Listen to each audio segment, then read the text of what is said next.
Peoples of the universe, please attend carefully. The message that follows is vital to the future of you all.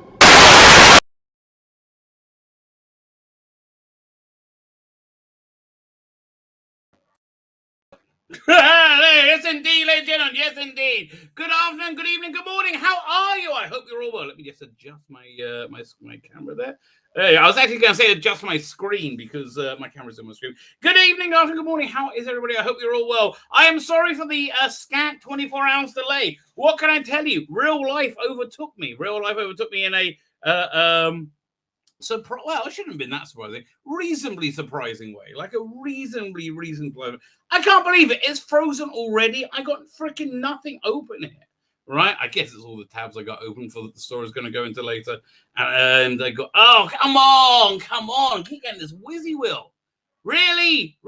I've got a lot to get to today, right? I have a lot to get to. Fine. Hopefully, there you go. That's better. Fine, I have a lot to get today. Will I get to it all? I don't know, but tomorrow we're doing a show again, doing back-to-back shows. It's been a bit of a strange 24 hours for me. As you may know, my wife's mother's husband passed away, right? Now, this was somewhat expected. He hasn't been well for a long time, and he is getting on a bit, right? I mean, so it was reasonably expected that, at some point, he would shuffle off this mortal coil, and he's been in hospital for a while. He's had diabetes for years and years. So basically, when you're very old and they start amputating your feet, that's your countdown for your last few days on this earth, which is what it turned out to be. So I thank you all very much for condolences. Really, this was much more of a logistical nightmare. As it turned out, oh my God, you have no idea. Well, you're going to have an idea in a minute when I tell you what went down. Basically, I kind of lived through World War Z, well, a portion of it, rather than an emotional one. I gotta say, we have a weird relationship with my I'll say wife. So, my wife's mother and her husband. So stepfather-in-law, right? Yeah, it's my stepfather-in-law passed away. Like sometimes we're close, sometimes we're distant. It's always somewhere in between. But at one point, my wife was like, when a mother becomes a widow, she's basically on her own. But I knew that wasn't going to happen. Like when you're faced with the reality of things, all kind of animosity, and you see somebody who needs your help, and animosity kind of like fades away, which is a pretty good thing. Anyway, so yesterday, the story was this. Yesterday, I'm about 10 in the morning. I'm about to record a video, right? I'm about to record a video. Which one was that I recorded yesterday? I don't know. Hang on 1 second. Let me think. It was yet another one about Doctor Who's Greatest Adventure. Right? They had a big feature of it in Doctor Who magazine. So I thought I decided now we can go into real detail. Plus, I've just rewatched the Dalek movies from the 60s. And I read all the articles in Doctor Who magazine. Doctor Who magazine this month turned out to be pretty good, right? Normally when there's I get a Doctor Who magazine, I open it up and it looks okay. I do the review, then I read it, and I'm like, I start an article, I'm like, well, this is boring. I start another article, we'll go, well, this is boring, right? And that just keeps going on and on. This time, I started articles and was interested by them. I was quite amazed. I think the least interesting one was Siguna Akun, whatever his name is, the guy who is clearly not a diversity hire. Oh, no, right. Sure, totally. If he was white and his name was Red Smith, totally would have got the job to do the music for Christian Doctor Who. Oh, my God, that's good. Oh, I need that coffee because I am cream crackered, mate. Absolutely cream crackered. I've been knackered all day. Anyway, so I get the call about 10 in the morning. And he says, my father's passed away. My stepfather-in-law's passed away, right? So my wife has to leave work and go to the town that's in Petah Tikva, right? And basically she takes charge. She doesn't have so much of emotional attachment. She gets there, right? And this is so freaking Israel, right? She gets there, and he's still laying on the bed, right, dead. With they put a sheet over him. I said, did they put a bloody sheet over him? Yeah. Okay, that's so typical of Israel. Let me tell you, one time when I was in rabbinical seminary, this was in the 90s, there was an outbreak of hepatitis, right? And so we had to get hepatitis shots, which basically shots in your ass, right? So we go to the medical center, and we're in Jerusalem. And then I'm walking there with my friend. The guy stays over here sometimes still. My old roommate. And for some reason, I remember, who was it? Caspar Weinberger, the Secretary of Defense for America at the time, was in Israel. And the street we're walking down, we're noticing it's all empty. What's going on with that? Why is it empty? Then we noticed it's been cleaned off, blocked off, so his motorcade could go through, and we're just walking. So then I start like talking to my colleague. Okay, Oswald, Oswald to Crow's Nest. Get ready to take the shot. And my friend was freaking out. Anyway, we get to the medical center. And like when you normally go to get a shot for hepatitis, you go there and they give you the shot and you say thank you very much. Your health insurance pays, or you pay, or your national health. But national health at the time probably would have done it without problem. Anyway, no, we had to go to the chemist, the pharmacy, to buy the shot. So we got this little vial of the shot. I'm like, and then we got to go to the medical center and pay them to inject us. I'm like, guys, why don't you just find a junkie? We can save ourselves some cash. We decided to go to the medical center. But anyway, that's where he is. So we get there, boom. Well, my wife gets there, boom. Still laid out. So we're trying to work out. He wants to be buried in the city of Hebron, which is where Abraham, Isaac, and Jacob, Adam, and Eve, they're all buried there, right? But it's a very big Arab city. Right, it's a very, very Araby city, and the Araby cities aren't that safe right now because I think Israel just killed the head of Islamic Jihad, or I don't know, one of these ones, right? But fine, but he wants to be buried there. Also, burial plots are a massive premium, right? They're important. If you're not a resident there, it's impossible to be buried there. So, but he's like a big market in town, sort of thing. A big guy in town.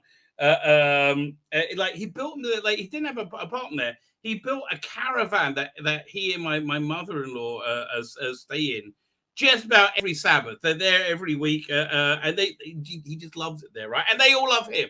Very, very, very popular gentleman there. So anyway. My daughter's home and my son's home, but my daughter can't go, so my wife goes to takes her mother back to her home, which is closer to us. So we meet up there, and then I go with my wife. We leave here at 2:00. I didn't get back here till like 11, and the funeral wasn't till 5. Well, it was at 5, so that gives you an idea of the nightmare. Although amazingly, I have to thank the Biden White House, right? I have to thank the Biden White House for getting me out in a timely fashion. I will tell you how they did. It all fits together, baby. It all fits together. So my mother-in-law seems to be doing okay, right? She seems to be doing fine. But we're in this period called Shiva, where you basically you don't do anything and you sit and people come and visit you. You don't normally leave people alone for that, but she really wanted to be left alone. Sleep in her own bed. I'm like, well, okay then. So anyway, I digress. Because he was a big marker in Hebron, they got him a place in the cemetery to be buried there. It was his biggest heart's desire. So I was very, very happy for him for that. So anyway,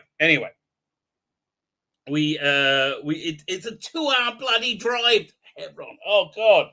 And so we're all in the car, and I like, oh God, I'm not a fan. I'm not a fan of long drives, right? If you ever come to Israel and you want a cheap, awesome vacation, especially if you're not Jewish. If you're Jewish and you're religious, you can still sort it out. But a cheap, awesome vacation from Israel, go to the Sinai, right? Go to a place called Dahab in the Sinai. Cheap as anything. It's so cheap and high class and very, very good. Also, lots of weed. Lots and lots and lots and lots of weed there. Very cheaply and easily available. All the kids go there, right? All the kids go there.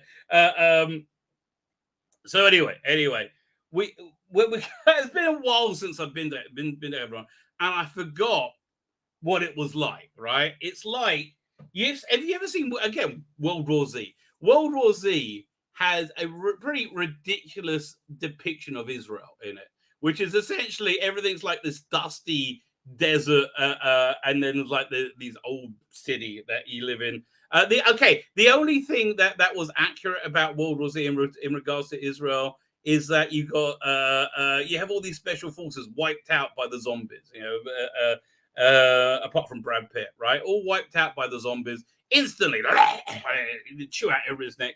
Apart from one female standard private Israeli soldier who survives the whole thing. That much I believe. Anyway, so we get there, and it's like that. It's like going to Beirut, right? It's like going to Beirut, and it's like everything's a disaster, right? It's like there's no streets, everything's badly, everything's old and falling. It's not old as in historic, which it is. It's old as in dirty and falling apart, and looks like it's been bombed out Beirut, which is where we are now. We're like, okay, right, fine, we're there. So we start off in the there's a little Jews basically aren't allowed there apart from a few sections where they managed to make a compound, which is where we first we start in the town just outside of Hebron. Was it Kiryat Arba?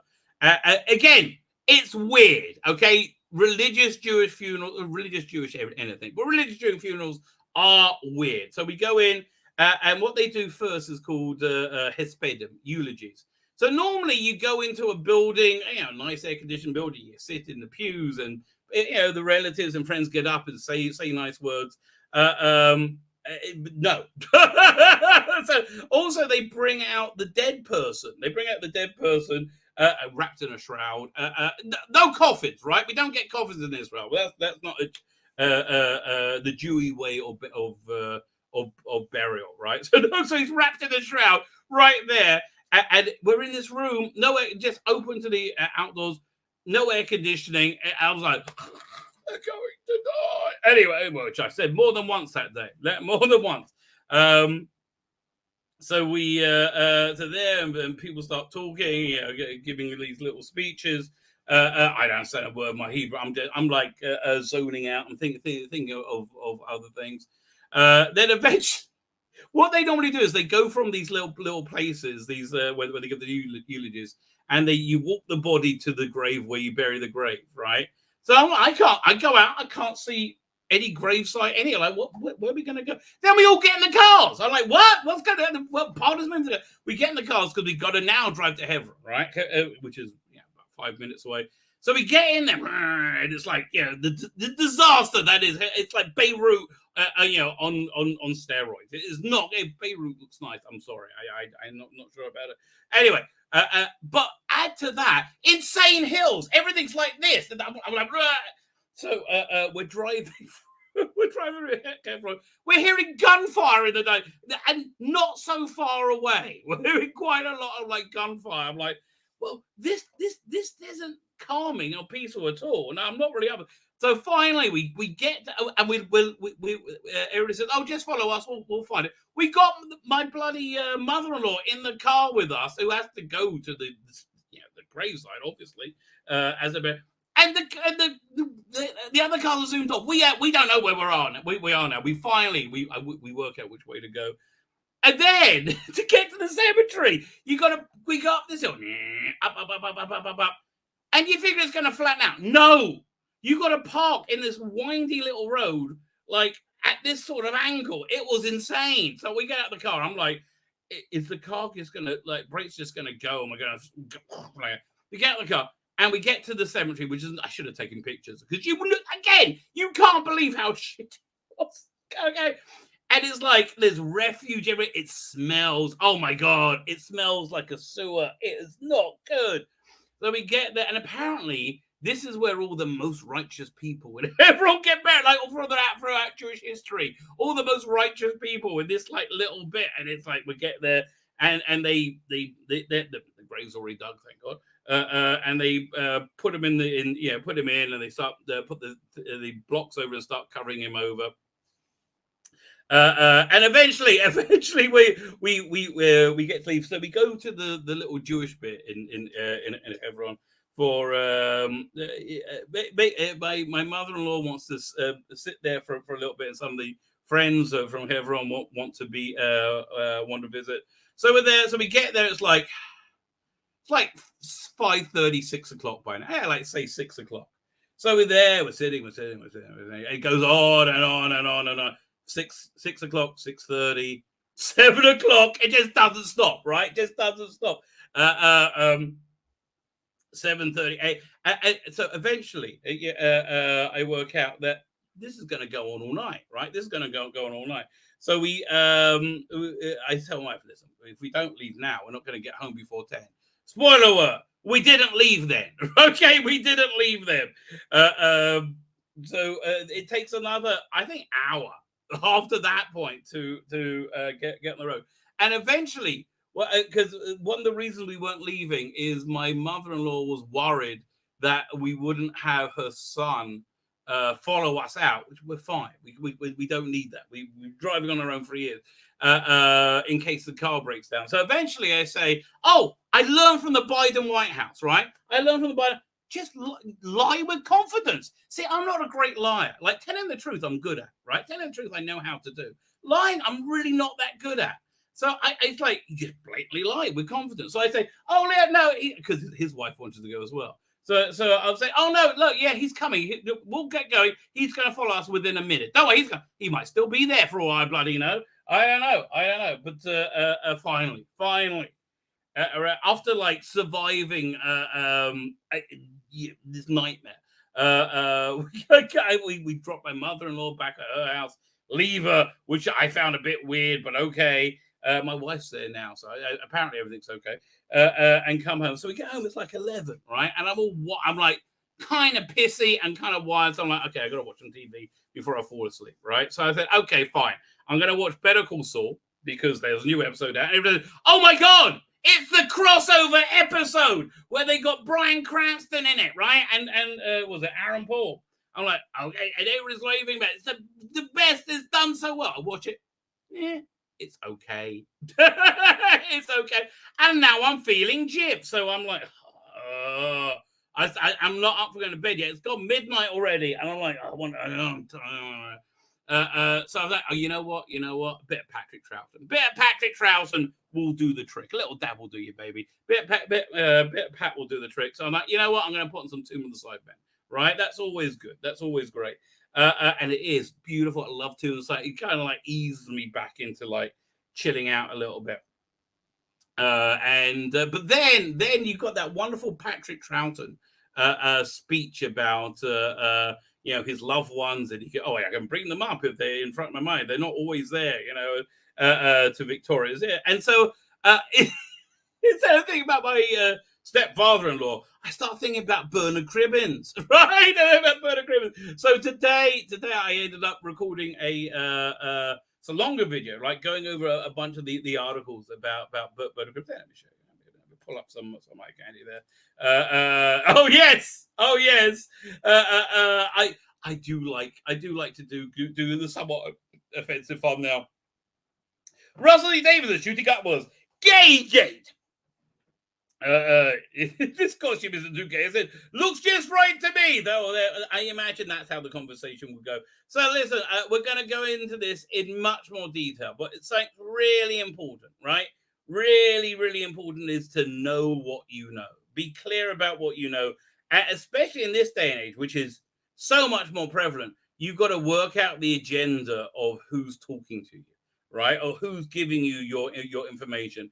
And a lot of the alarming stuff of this melts away, in my opinion, upon examination, right? And it really does. It's like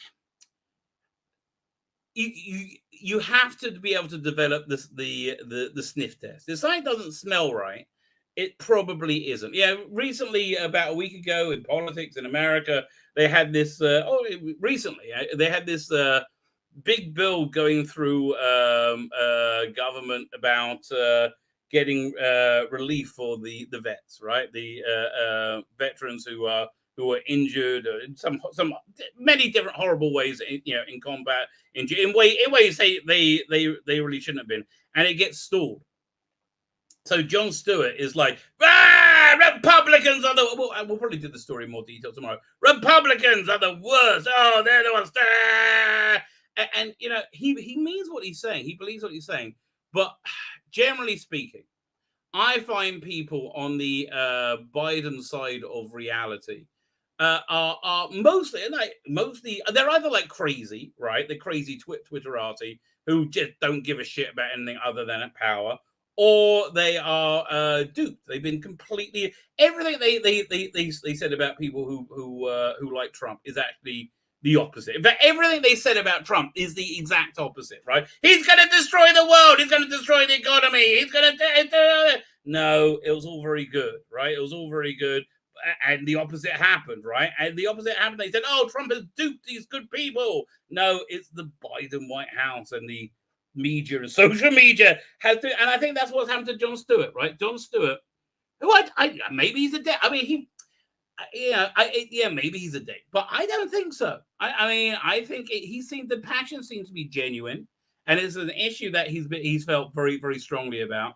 I think he's been duped into thinking that anybody who doesn't share his politics doesn't do so because they just hate the people, right? They think what was really going on was this. It's a reasonably old trick, which is done on both sides of the aisle. Okay, I really want to be clear. Up until Trump, I would say politics is business as usual. You could get Democrat, you could get Republican, Conservative, Labor.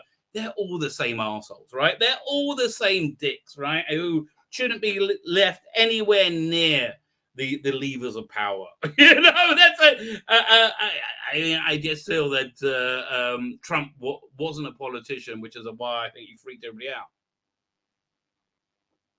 And also why also insanely successful.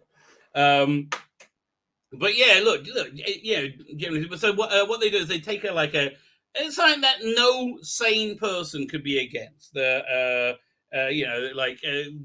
Medicine for children, or this veteran bill, supporting the vets in the military. No one's against that, right? No one's like, oh, screw them. What really happened was there was. It's hard to say this number without your head exploding. There was a clause added that gave them access to 400 billion, right? Gave the government access to 400 billion to spend it any way they wanted, with nothing whatsoever to do with the veterans, right? Nothing to do whatsoever. And so the Republicans said no, and that's when they wheeled out Jon Stewart. Say, yeah, you're all evil, right? But I think he believes it, right? I think he's been duped, and I think that's again. I have a neighbor who's just about the only one who's like real big Democrat side of things here, but decent, very intelligent, very educated, moral person, right? Genuinely a good person. But they believe all the bullshit. They just believe it. And I think what's going on is that, when you get in that deep, it would be hard. It would be hard for me to if everything they said about Trump was true, it would be hard for me to deal, right? But I do see people on the Democrat side experiencing physical pain when they actually get to a point where they can't go, oh, that's not true anymore. Right, so it doesn't pass the sniff test. You've got to develop that sniff test. Same thing here with this Russell D. Davies thing.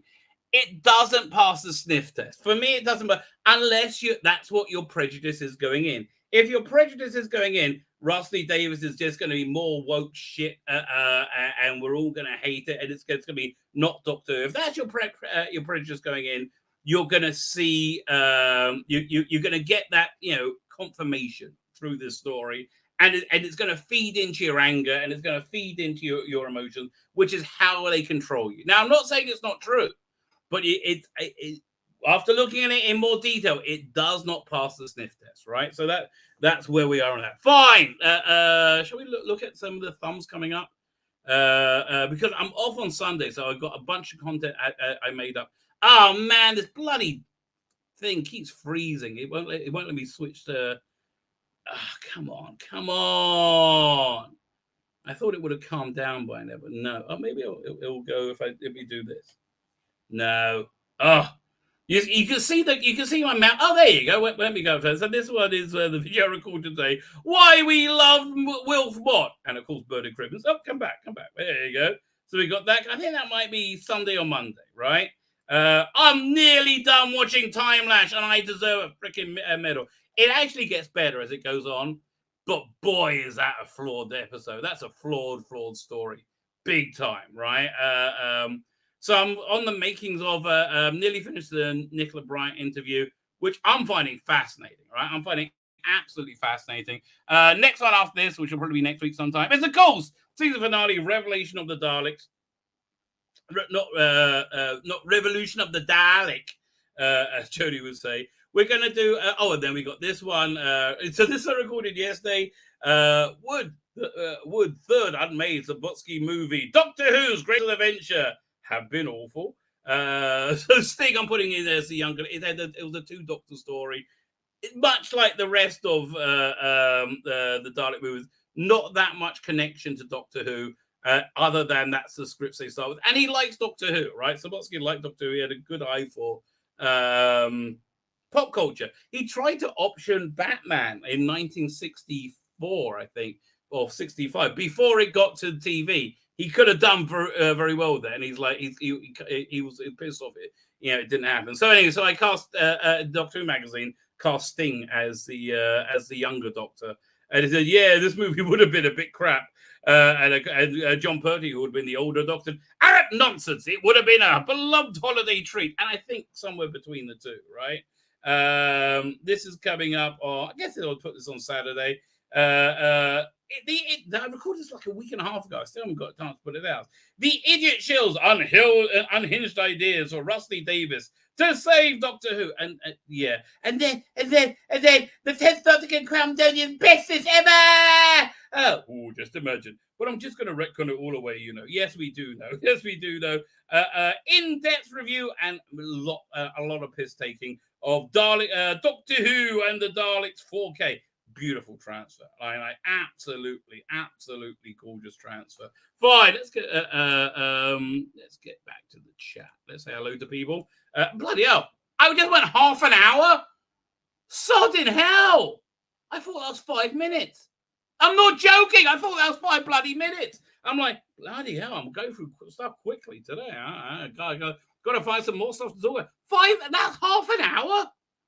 Whoa, I tell you, if only I could make sex like that, I'm telling you, I would make me happy anyway. Oh, the coffee is good. So yeah, I'm cream cracker. Monk of Magnesia is here. Happy birthday! Oh, it's my birthday. That's right. It's my English birthday. I normally go by my Hebrew birthday, which is the 12th of the month of Av, which is Tuesday, I think. Tuesday. But thank you very much, Monk of Magnesia. Red number 1, see thumbnail. Yeah, that's why I do, not specifically for you, but because it makes me laugh to be a bit offensive. Alice Eve as the Rani. Wait, who's Alice Eve? Is she the super hot woman from Star Trek Into Darkness? Which the one scene they complained about was one of my favorite scenes. I mean, even though I think she had a fair point. I'm just looking up who she is. What's she been in? I mean, if it's a super hot one, maybe. I mean, she's not a bad actress, but the trouble is she's too hot. I should have looked up on my phone, because now it caused my bloody browser to freeze up. Now it's going. Here we go. It is her. It is her. Alice Webb, so She's Out My League, Men in Black 3. Oh, yeah, okay, fine. How old is she now? She's 40. As the Rani. The trouble is she's very pretty, right? And look, Kate Amara, of course, very, gorgeous, but she was older, right? But she had that Hollywood look to her. I mean, yeah. She strikes me more as being an Iris Wild theme than or Romana. She could be a great Romana. Who would I cast as the Rani? I think it needs an older actress. I mean, like an older glamorous actress who's quite big. Who would that be? Like Julia Roberts. She'll be good. Did she do it? I don't know.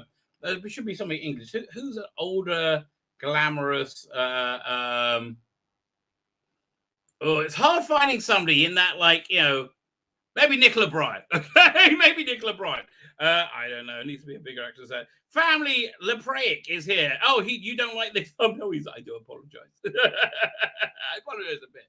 I'll change it. I'll bring something else up. That's you know what.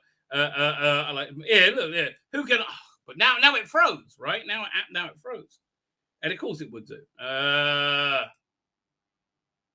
Why is it? I don't know what it keeps freezing. Oh, there we go. We'll keep Wilf up. Who doesn't love a bit of Bernard Cribbins? Any other issue with the what's it? Let's just skip. Paul Tozer here.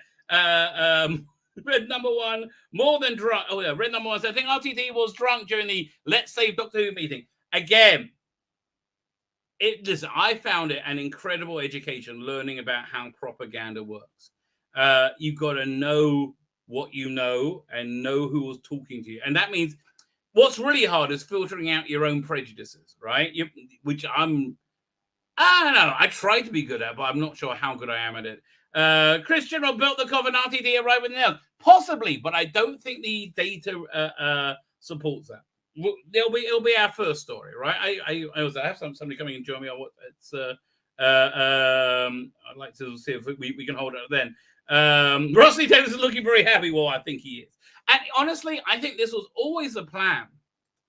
Was for there to be for this doc, whatever he wanted to do with Doctor, he wanted to be a hot Doctor, right? He wanted it to. That's why Fady L, whatever his name was in the running, right, with that big washboard chest, right? I always think he wanted a super hot Doctor this time. Listen. I can't afford him, right? I can't afford. I think that's how we got Adric as well. Unfortunately, is what John Nathan Turner thought was super hot. He was into the precocious boy thing, which a little bit creepy. What can I tell you? Something happened to me, but I don't know how or why or how to think. What happened to you? Any of you have issue with where and are swapped over somehow? Oh, and no, I've never had that. It's your keyboard, mate. Ethan Burkheimer is here. Darren M is here. Thank you for joining us. Matthew Burrows is here. So where the hell's so what's going on Rossley Davis' head? And I don't necessarily mean in the top of his neck. I'll tell you, listen, again, it's I think it's things taken somewhat out of context. And I know I'll read the quote verbatim, but still I feel it's taken out of context, and I'll explain why. But let's finish up the chat first. I'm only at 7:02. Dave travels all time. Happy birthday, says Dave travels on Channel 2. Thank you for joining us. Interesting character and with characteristics and intentions and audience that can understand and feel are real. I guess that's what characters are. Rabbi, I hope you don't repeat what happened last stream. Oh yeah, no, I won't do that. You live and learn, baby. Live and learn. Although I do want to look at some trailers. Where are we going? Let's keep going. Emperor is here. Emperor, thank you for joining us. Mark the Vicar is here. When you amputate your feet from your head down, you know it's big trouble. Yeah. Listen, he was always a big, kind of strong, strapping guy, right? And yeah, it was.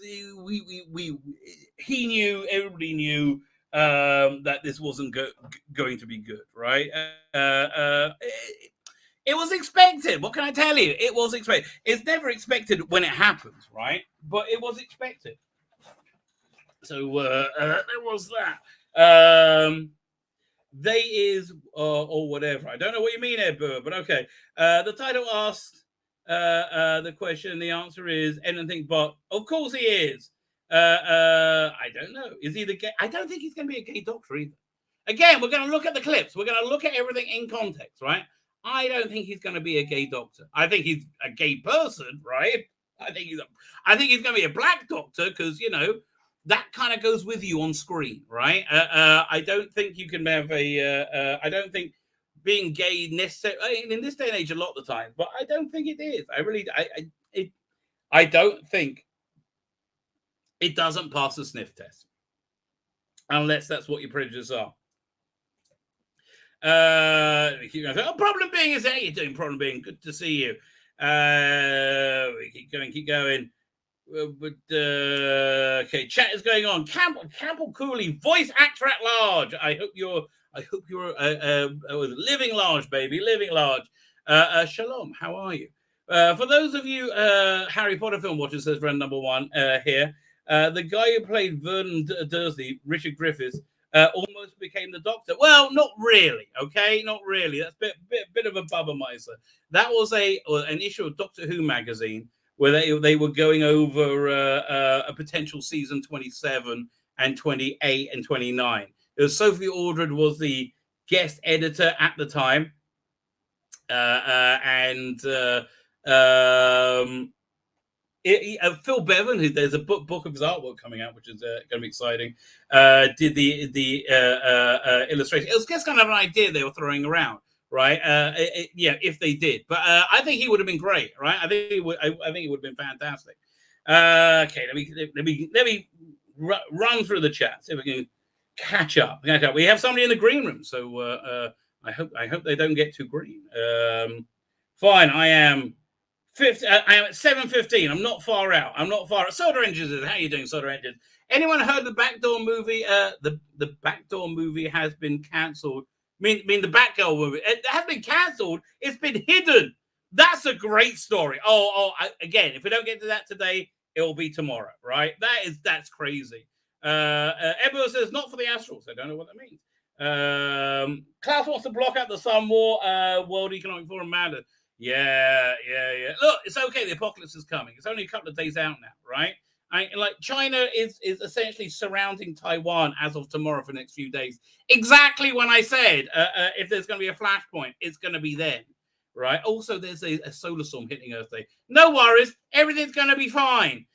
George Becker, Black American chef, popularized potato chips when they were an invented food by George Crumb. Well, you know something new every day. Another African American chef who made them after dinner complained that the chips were too thick. Well, you know, I am intrigued. Everybody likes a bit of chippage. Problem being, says Russell Stevens is just fetishing at this point. Well, he is. But I still think it's going to be. I still don't think what they say is going to happen is going to happen. Tzvi Lebetkin, I saw the thumbnail below the announcement that your father-in-law had passed away. I must be honest, I found it most fitting image for breaking such somber news. Just saying, mate. Well, you know, it was a strange day yesterday. It was a strange day. That I survived. I was quite impressed. Then RTD comes out and says, us gays are better than everybody else. Again, we're about to get to it. In context, it's a little bit different, right? A little bit different. Okay, whizzing through the chat. We're only a few minutes there, a few minutes behind now. PD Richards there. How you doing, PD? Whenever I say your name now, I always think of Severance because they keep talking about PD. Was it PD? I think just PD was the name in Severance. If you haven't seen Severance, freaking awesome, right? I absolutely loved it. Absolutely loved Severance. I'm the sick. Oh no, I forgot. I had the time when I was reading the chat before. Before I thought I had 5 minutes ago. Fine, I'm only 15 minutes. So DC is here, and it's Cyber Leader and is here. I doubt Rusty D will be any better than Chibnall. Again, I think we are being corralled into thinking that, right? I think we're being somewhat controlled. And I don't even think it's on purpose. I just think that that's what's going on. Okay, Matthew Pounder is here. Jeanette Cranky. Oh, that reminds me. Okay. I'm just going to stack. You know, I will wait. I want to finish the chat first. On Comics is here. How you doing, Lonnie? Thank you for joining us. I hope you're having a fantastic day. Go Karamazov. Karamazov is it?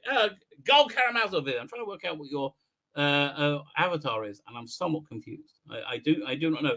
Are you Go as in like Gold the Cut? You know, the Cardassian captain rank. Who knows or dares to dream? Heather Sulu is here. Thank you for joining us, Heather Sulu. And Raymond Williams, you can't have the straight hot doctor, but no, let's please that 1.4% of the population actually is less than 1.4 includes lesbians. Does it really? I thought it was about 6%. I had no idea. Listen, if you're watching porn, lesbians are about 80%. Or if you're reading comic books, they're 100%. There are only gay women. The only women in comic books now, they are fat gay lesbians who like to eat. Ezra Miller is still holding out for the job. I told what, the Rani? Season 8, 28th Doctor, 8th Doctor maybe would have had Griffiths, but more likely would have been a black actor. I would have rather seen a black actor as the 6th Doctor. I think that was the time to do it. But if you're going to do a 90s black actor, it could only be Patterson Joseph. I could be many people. My choice would be Patterson Joseph. China has the same financial problem as America it had in 2007. Yeah, and they've only got a limited window to gain control of the most one of the most precious supplies in the world of semiconductor chips, which is, by the way, why Nancy Pelosi went there to bump the price of it up because she just bought some stock in it. Problem being says Severance is excellent. I thought you were saying Serverland is excellent. I can agree with both things, right? Both Severance and Serverland is excellent. Serverland would actually be fit well into Severance again. If you haven't seen it, give it a try. Actually, George Graham and George Speck are the same person. Well, I didn't know that. Raymond Williams says, will a gay doctor bring back Tennant Smith fangirls? No. I hope Neil Patrick Harris was just talking about he was talking about Ncuti being gay. That's all. Thandi Newton's a Rani. Perfect. Problem being, honestly, Thandi Newton is anything. Fucking love Westworld. Awesome. She is fantastic. I love Thandi Newton. No, not Thandi Newton. What's her name? Newton. Thandi Newton. Yeah. Yes. That would be fantastic. Great casting. Really, really good casting. So anyway, we have a lot to talk about. We have a lot to get into. We have a lot to discuss. There is much consternation in the Doctor Who fandom. Well, fortunately, to calm our nerves, I pulled on somebody who has a regal air about them, right? A regal air. And I find when one looks up to royalty, it has a calming and peaceful effect. Sadly, we've only got Birmingham's King of the Geeks here. It is, of course, Dan Hadley. How are you, sir? Hello, happy birthday to you too. Thank you very much. You gave me a full Benny Hill just now. Thank you very much. Yeah, I didn't do the tongue sticking out. That's the flaw. Don't do that. That always confuses me. Don't want to get the chat too excited. I'm good, thank you, mate. In England, it's toasting up again. It is really hot out there now. It went cool for a few days, but it is getting there again. I was just listening to your introduction. We've got some company. I can imagine them all getting very excited as soon as you say we've got royalty. They go, "Oh, it's him again." Oh man, this my software. That's oh, here it is. Very good. That has couldn't resist this. As soon as I saw your thumbnail, how could I not?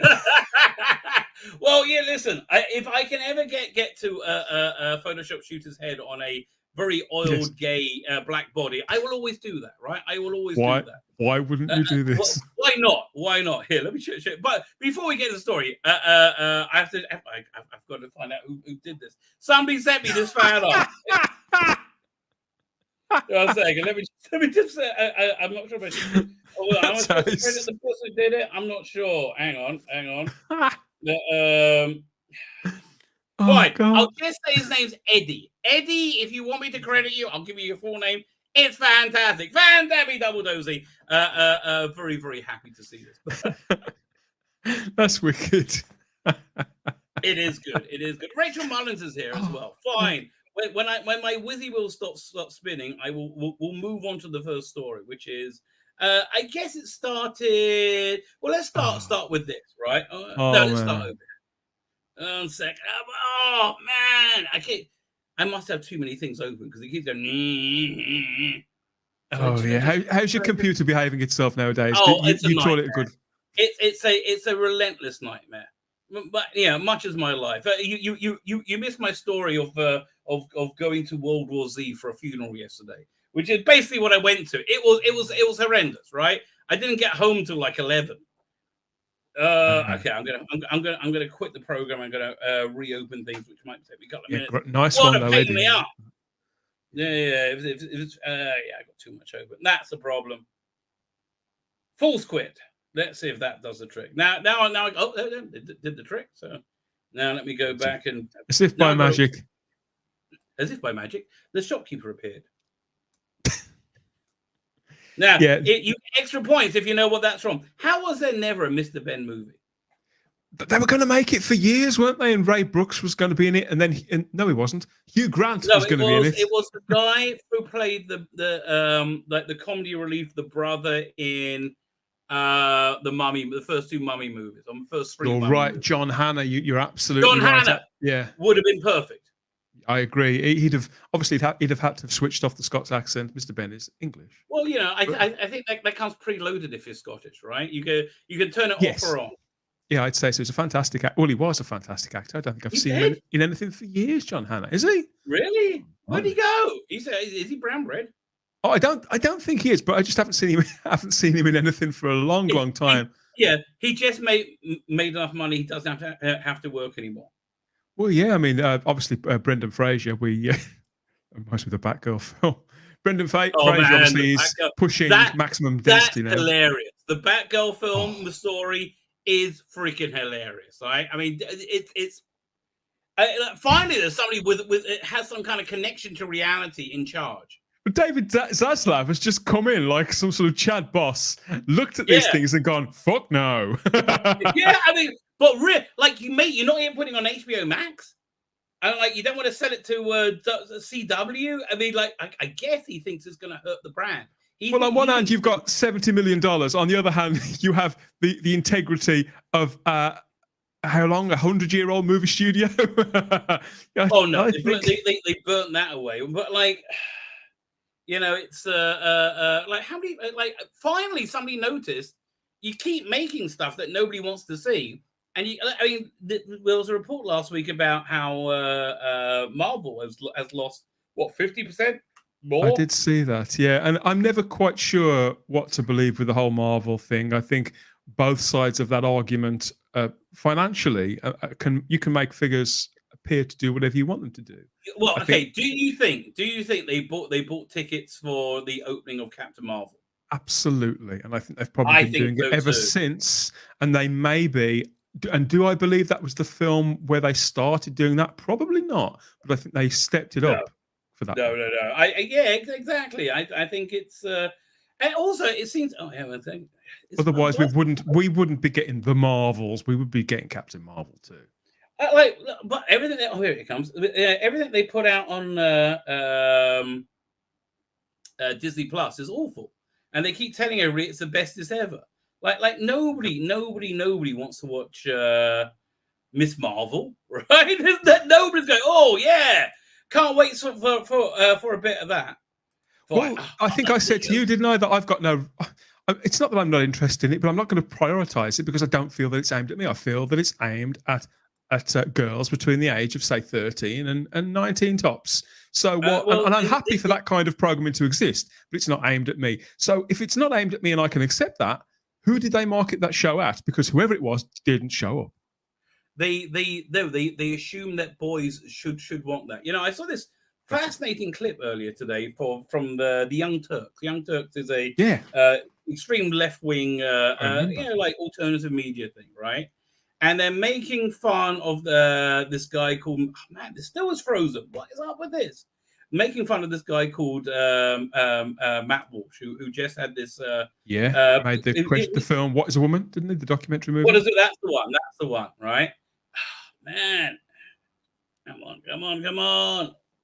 This is it's good documentary as well. I mean, it doesn't do any more than you expect it to do, but it's an important production. That is, it should be widely viewed. Right. Oh, I see why this thing isn't working. It's opening up. I accidentally opened up another 400 screen grabs at the same time, which is why it's like crunching. It's going. If in a minute, I'll just do it on my laptop and log into the studio there. Come on. I've just seen a graphic from our friends at Bounding Into Comics. I mean, I love that site just as much as you do, but they've just put out something, a graphic, a meme of Ncuti Gatwa, again, misquoting Neil Patrick Harris, and it started to really get on my tits, quite frankly. Fine, here. Because I'm trying to get to the first quote before we get into the Neil. Actually, I could do that, I guess. We could start off with the actual Neil Patrick Harris video clip. Let's start with I was trying to figure out where this whole silly story started, because there's a few things at once, right? It's a few things at once that orbited each other to give each other credibility, right? There we go. I'm gonna go over here. Tell you, man, it is grinding. Fine. Okay, getting closer. Neil Patrick, I can see the file, right? It's just stalled, so it won't let me. Now it's just toying with me. Come on, you can do it. You can do it. You know what? I might start using my laptop for this. Oh no, it's opening. It's opening. Here we go. It's thinking about it. Oh, here it is. It is a matter of fact. What inspired that? It looks like a hat trick. It's a bunny coming out of a top hat. I love magic. That's my jam. And I got one. Oh, there you go. That looked like it's something to do the Matrix to me. But by the way, The View is the worst trash in the history of the universe. Let's see. One tattoo.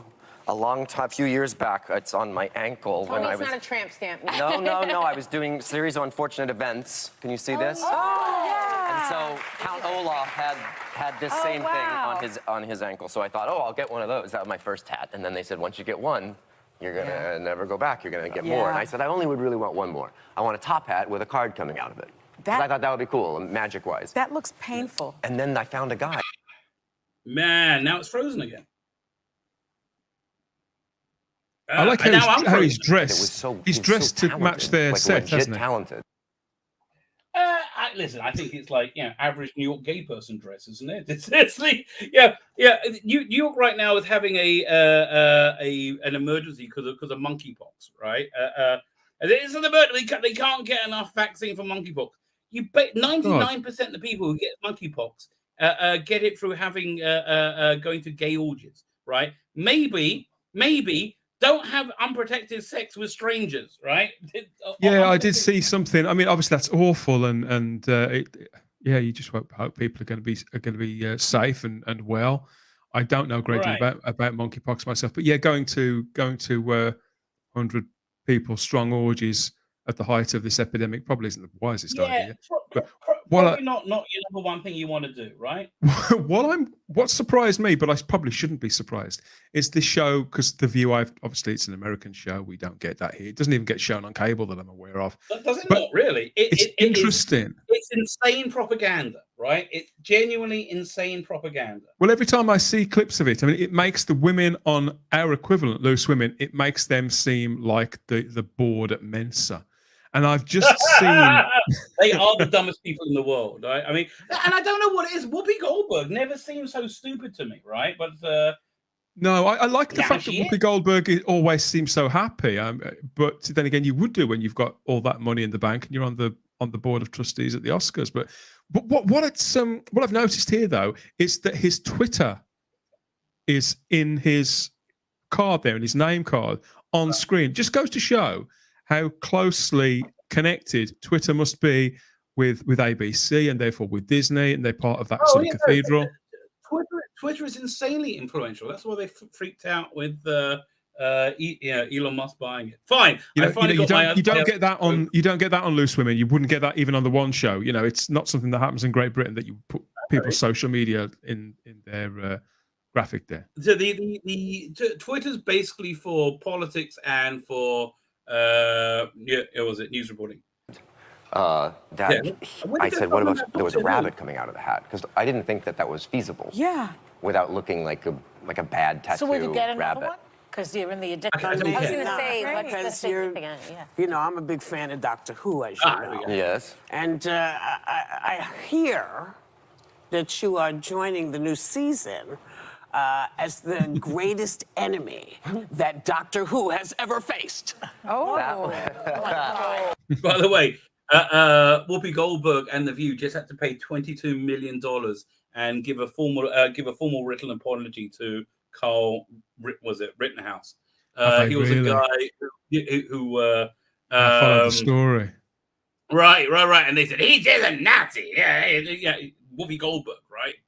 Whoopi Goldberg's gotten into a lot of trouble recently. Well, when I saw Rittenhouse being interviewed shortly after he was cleared, he said he was going to go after certain people. He didn't name who it was, but I'm not surprised that Whoopi Goldberg. He named her about a week later, right? Yeah, there's, and this was an out of court settlement. Brilliant. He's rumored to be going after Joe Biden as well. The quickest way to get it. Anyway, so yeah, Celestial Toymaker, what do you think? Well, this isn't a picture of the Celestial Toymaker, but he is 100% playing the Celestial Toymaker, I think. It looks like it to me, doesn't it? Yeah.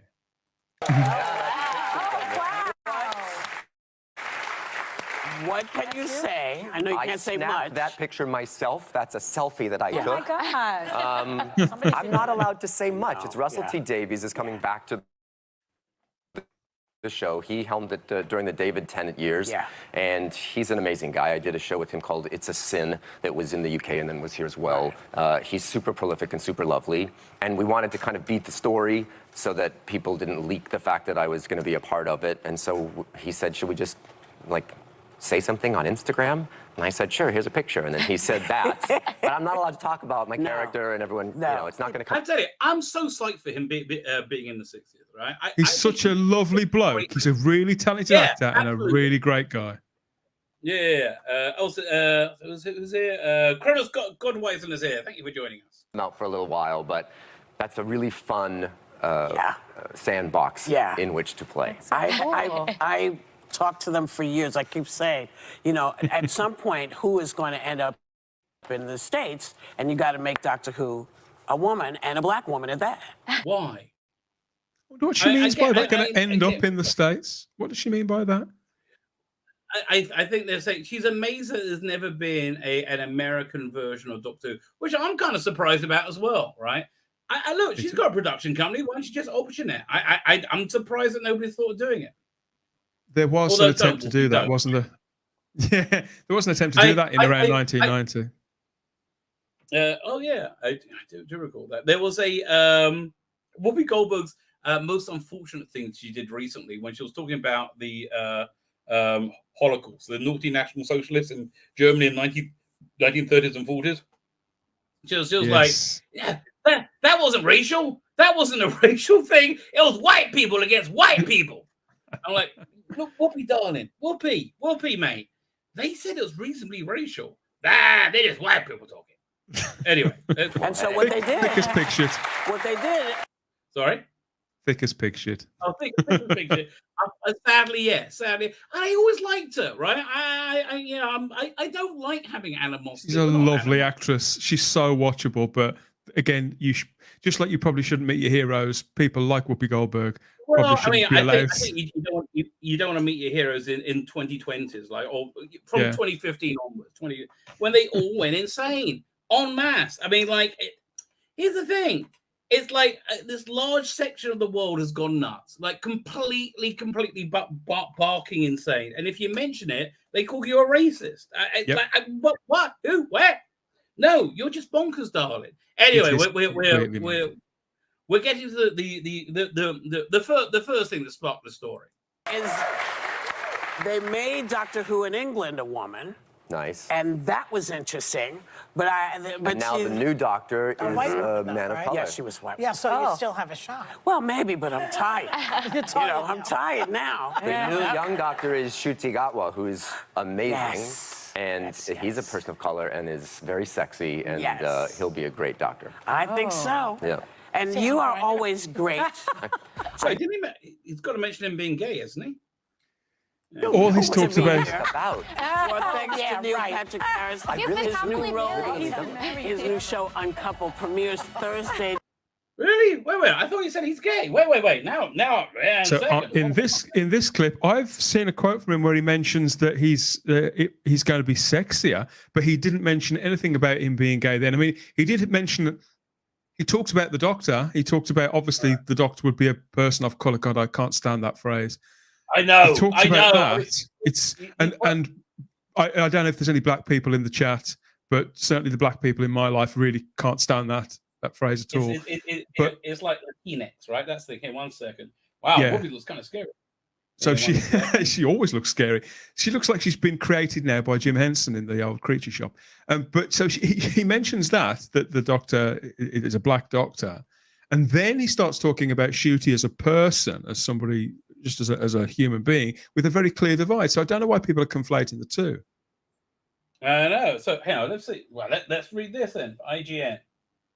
Neil Patrick has revealed that Ncuti will play the first gay Time Lord of the series. After returning from blah, blah, blah, blah, blah. I got to meet and interact with him a bit. He's glorious, Harris said, the former sex education law. He'll be the first gay doctor, which is going to be super cool, sexier doctor. That's the quote.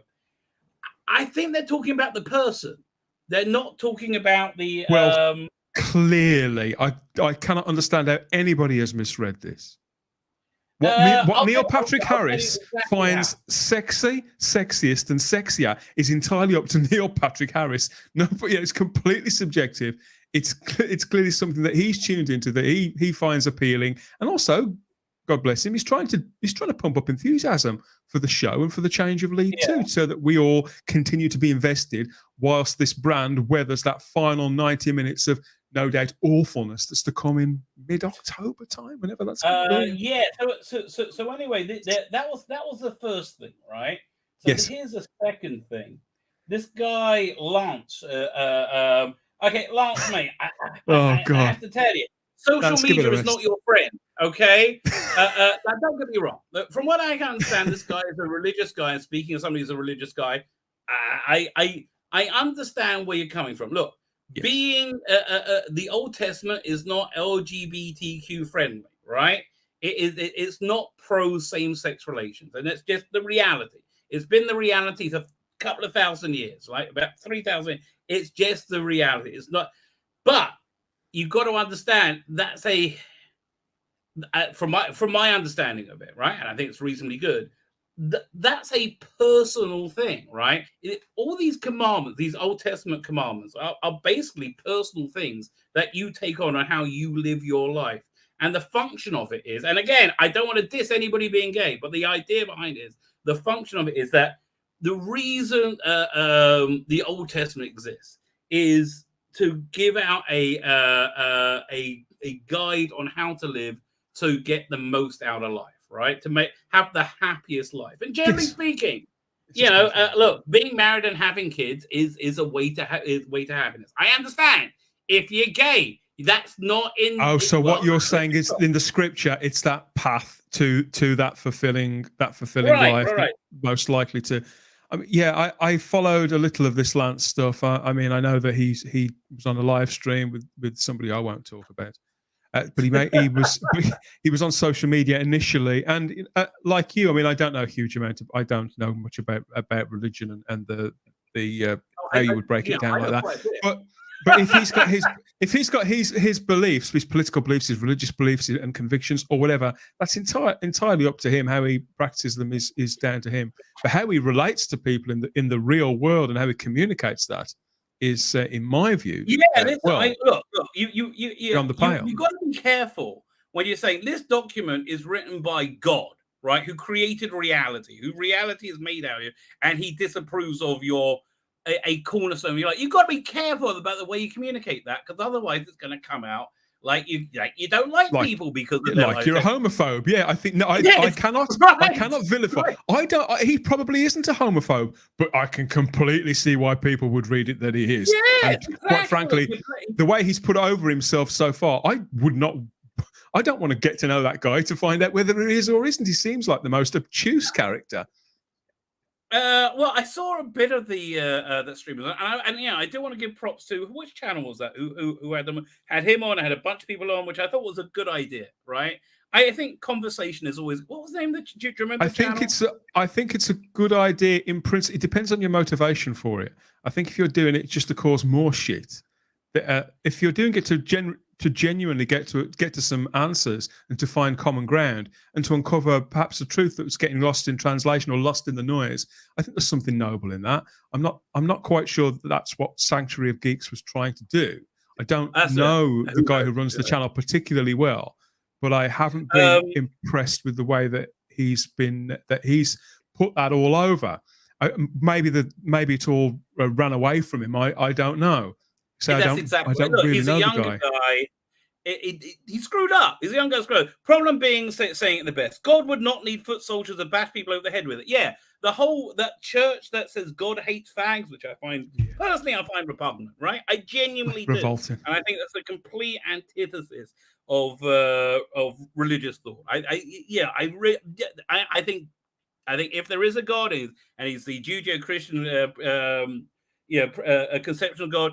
God loves everybody. God doesn't hate anyone, right? So I'm for, and yeah, what Rodman said is 100% correct. God doesn't need your help, right, to enforce anything, right? Unless he appears to you in front of other people and they say, "Oh yeah, that's real. That burning bushes thing is happening." Then just chill out, mate. So anyway, social media is not his friend. So so he tried again. For some silly reason, right? He tried again. Well, why on earth? It's been around 2 weeks, hasn't it, since the thing with him and Russell. Russell shouldn't have called him a "see you next Tuesday." He shouldn't have done that under any context. I think that I wouldn't say that's reprehensible, but I think that was a misstep by the showrunner of a big family show on mainstream TV. No, so anyway, so he said, let me just read this out. He said, "Glad you're still around, Stephen. Rusty Davis blocked me on 2 accounts. I love Doctor Who." And I was very nice to him. By the way, I think Stephen Moffat's response was very good here. I disagree with him on account, but okay. I love Doctor Who, and I was very nice to him too. He just didn't particularly like my views in politics, which I never brought up those. But 11 will always be my favorite. Let's go, Moffat. Again, dude. What? It's like putting your tongue into a fan. Don't do that. This is a bad idea. So Stephen responds, "Seriously? Look, I'm an old leftist, yes, but I have plenty of conservative friends, and I don't love them any less for that," which makes them somewhat unusual now in the political world, right? But not one of them, left, human right, center, would post, for example, a video of people cheering at the end of Pride Month. Now, I have to tell you, Pride is not the same thing as it was a couple of years ago. Pride used to be. Pride was like, you could live how you want to live openly, right? That's what Pride, and I think most people of conscience are behind that, right? People are totally fine. Right? But now it's all this like weird stuff with kids going on puberty blockers, which is castrating yourself. I don't want anybody simulating sexual intercourse in the street in front of children, whether it's straight or gay. And yeah, I tend to agree with you, right? It was just like, call me old-fashioned. Were insane. We're just off the charts. So I can understand somebody go, "Yeah, thank God that's over. That weirdness is over." But anyway, Stephen Moffat is still living in the reality where people were not that. Anyway, because it's aggressive and hostile to gay people. And again, 2 years ago, I would have agreed with him. What happened was this. You were offensive to gay people, and a great man, who I agree with him, I think Rusty Davis is great, who happens to be gay, took offense. What did you expect? Take my word for it. The Doctor would not have your back on this. I tend to agree with him, and I don't think anybody is a more authoritative voice on understanding what the character of the Doctor than Stephen Moffat. He really, I agree with it. What a class act Stephen Moffat is there. He's clearly taken the kind of parental role. I don't know how closely he's looked into Lance, but obviously Lance is a very young man. He's very cocky, thinks he knows it all, and I admire some of his. People, don't be me wrong. So anyway, yeah, of course. You might not know the follow-up to this, right? You might not know the follow-up, but this exploded badly for toxic fandom. So I did see some of this because it involved one of my very favorite people in the whole world. So Mr. Trilby over here says, but not one of them posts. No, they may not post anything, but it seems that they'll vote for the same sentiment. Also, his current theatre show has a cast full of full-blown, out and proud TERFs. So I guess this is a dunk, but it feels icky. And then I think this is one that started it. Everyone be all like, Moffat, you dropped this crown, you king. But I'm all, did he just say yes, conservative friends? Dude, like you're saying the quiet part out loud. You know, you don't want to. This is not what reflecting. A pathetic little turd! I am so sick of this moron. Absolute 24-carat prick. There are people who want my people, want many people who I love and care about dead. No, mate, but this is not uncommon, right? This bloke is pushing 30 years old now. He must be, and he's still coming out with this bollocks online. This is how he speaks to his audience. Unbelievable. I'm sick of this character who constantly vilifies people like Noel Glynn from the TARDIS Zone, and comes out with stuff like this. Unbelievable. Right. Absolutely unbelievable.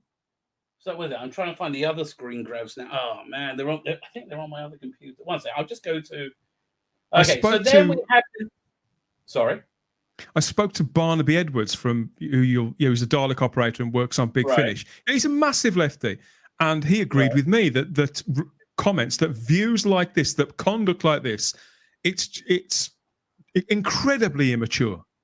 And people and Mr. TARDIS isn't the only one who does this. There's lots of content creators out there who take this position and behave like they are in the pulpit of some sort of church, and yet they are tiny minded people who seem to be incapable of any real growth as people. Telling us they seem to be people. Not doing so well. So anyway, so then we had this thing, which I think this made the perfect storm. The story of Perfect Storm. Where is this? Facebook.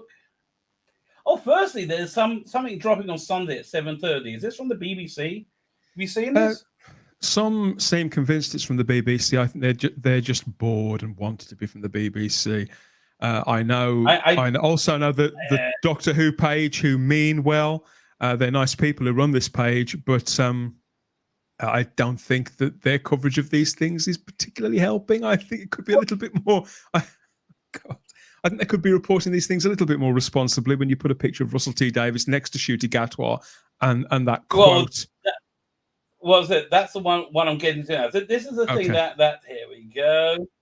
This is by the way.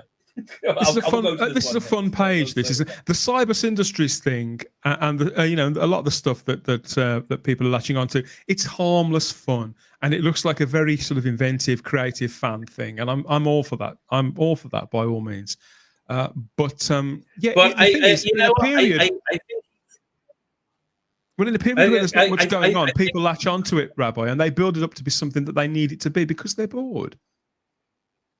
And also I think he's posting stuff to be somewhat provocative and also somewhat he's posting stuff to piss people off who he doesn't like, and I think he's posting stuff to what's the word I'm looking for, to validate his own worldview, right? Which I think he's looking for a lot. So anyway, so he posted this thing from Russ T Davies, which has got a lot of people very upset and up in arms. So it says. It takes a lot of nerve and a lot of work to love Doctor Who. Not really. I mean, it did in the 80s, I guess, when everybody hated it. I think I'm going to be really bold now, and I'm going to say, and I'm going to say, you've got to be cleverer than a normal viewer. I agree with you. I think Doctor Who has always appealed to the smarter person, which is why I think it has appealed to people who are somewhat marginalized, right? Somewhat less normal. Right, that when people are out, listening to watching football, Doctor Who fans often are watching Doctor Who, right? Funnily enough, I had a conversation about that last week on the podcast with Christian Basil from the Legend of the Travelling TARDIS, and he was talking about his own childhood and about how he felt very much like that. And we talked a great deal about what it's like being a young fan, and when you do feel like an outsider for whatever reason, how it can sort of it can speak to you. Well, Doctor Who is designed to connect to the outsider, which is why I think it's got such a large gay audience, right? I think if you're growing up gay, it seems so. You're in a minority, and it's like, I think that's why, because it makes you feel happy, it makes you feel okay being a bit different, right? Which is great. Because in Doctor Who, the outsider is the one who comes into the situation, sees all the problems, and fixes it in 48 hours tops, and it's. Yeah, I think it's one thing we see Clint Eastwood and people like that doing it in spaghetti westerns and whatever else with his 6-shooter and designer stubble. But if you don't relate to that kind of character so much, you're just the guy who sort of sits around and watches while the heroes have all the fun and get all the glory. But a character like the Doctor, he has mostly all, apart from when he's getting locked up and people are calling him names and things, he's having a lot of fun. Right. And comes out. Anyway, we haven't got to the contentious bit yet. You've got to take more of a risk. You've got to invest in it. That's true, because you've got to fill in those gaps where it's looking cheap or looking poor. Well, before 2005, mate. Right now, when we're growing up. Okay, so here's the point that freaking people out. It's a very imaginative. It's a very imaginative act to watch Doctor Who. And I think gay people are better and cleverer and more imaginative than anyone else, Rossi Davis. So the context of this is all important, right? It's all important. In my view, it is, yeah. And so people were losing their shit over it, weren't they? Yeah, people are losing it, and I think people are taking it out of context. And I think because it plays into biases that it's going to remain woke and awful. It's going to be as woke as it ever was in 2005 to 2015. It's going to remain that woke, right? It will have Russell T Davies. It will have Russell T Davies' voice, because all his other shows do too. Without question. If you didn't like that before, you're not going to like it this time either. So the context of this was he was on a gay podcast, right? Yes, in fact, I don't know if I was the first one to get this out, but I was certainly the first one to inform the followers of the Doctor Who page about this, because they've twinned an image of Russell as he is now from 2022 with Ncuti Gatwa, who nobody had ever heard of back then. They've put that quote up there with a contemporary picture to make it look like he's seen it now. And these are heightened. Right. These are very, very heightened times. Russell T Davies has said a string of really stupid things in the last few months, and people are on sort of DEFCON 1 over this. Waiting for him to say the next divisive, stupid, and insulting thing. Right. And but this was from 2016, 2017? It was midway through 2015 on the Attitude Heroes podcast. Attitude is a gay interest magazine. So we can say this is a podcast aimed at a minority of people. I've heard Russell on podcasts. He's always very jovial. He's always the same way he usually is. And he's quite playful with people. And this wasn't said in the way I look at it. If he'd have said this last week on the one show in front of millions of people as representative of as a showrunner of the BBC's flagship show, then I'd have a big problem. Well, I still think it's not the best thing in the world to say. It's not the best thing to put out there, but the context is completely different. It's as if he was on a Welsh podcast and he goes, everybody knows us Welsh are the best, right? Exactly. Exactly like that, right? That's what I think was going It's exactly on. like that. Yeah. Right. And so I believe this has been taken out of context. I think it's I think it was posted there because it plays into the biases of the poster of it, right? And I think people are taking out context because that context plays into the biases of the people who have been very burnt by Doctor Who over the last few years, right? Yeah. I really think that's the entirety of the story. But look, time will tell. But I look. I'm an optimist. I do not think that's going to be the I don't think that's what's going on. At the moment, where the Doctor Who community is, it's that episode of Only Fools and Horses where Del Boy has gone out for the night and he comes back to the estate between the two tower blocks, and there's a big. And early in the evening, Del Boy he's sort of started a low-level riot, hasn't he, between people in the street. It did something quite innocent. That's exactly where we are. I think that's and people from Nelson Mandela House and people from Desmond Tutu House are going at one another, hitting each other with baseball bats in the street and all that kind of thing. And then Del Boy gets back from the kebab shop or wherever he's been in his Capri gear, and the fight sort of stops, and people have got sort of holding their bats and their 2x4s in midair, and it stops just for a moment for Del Boy to drive back to his garage.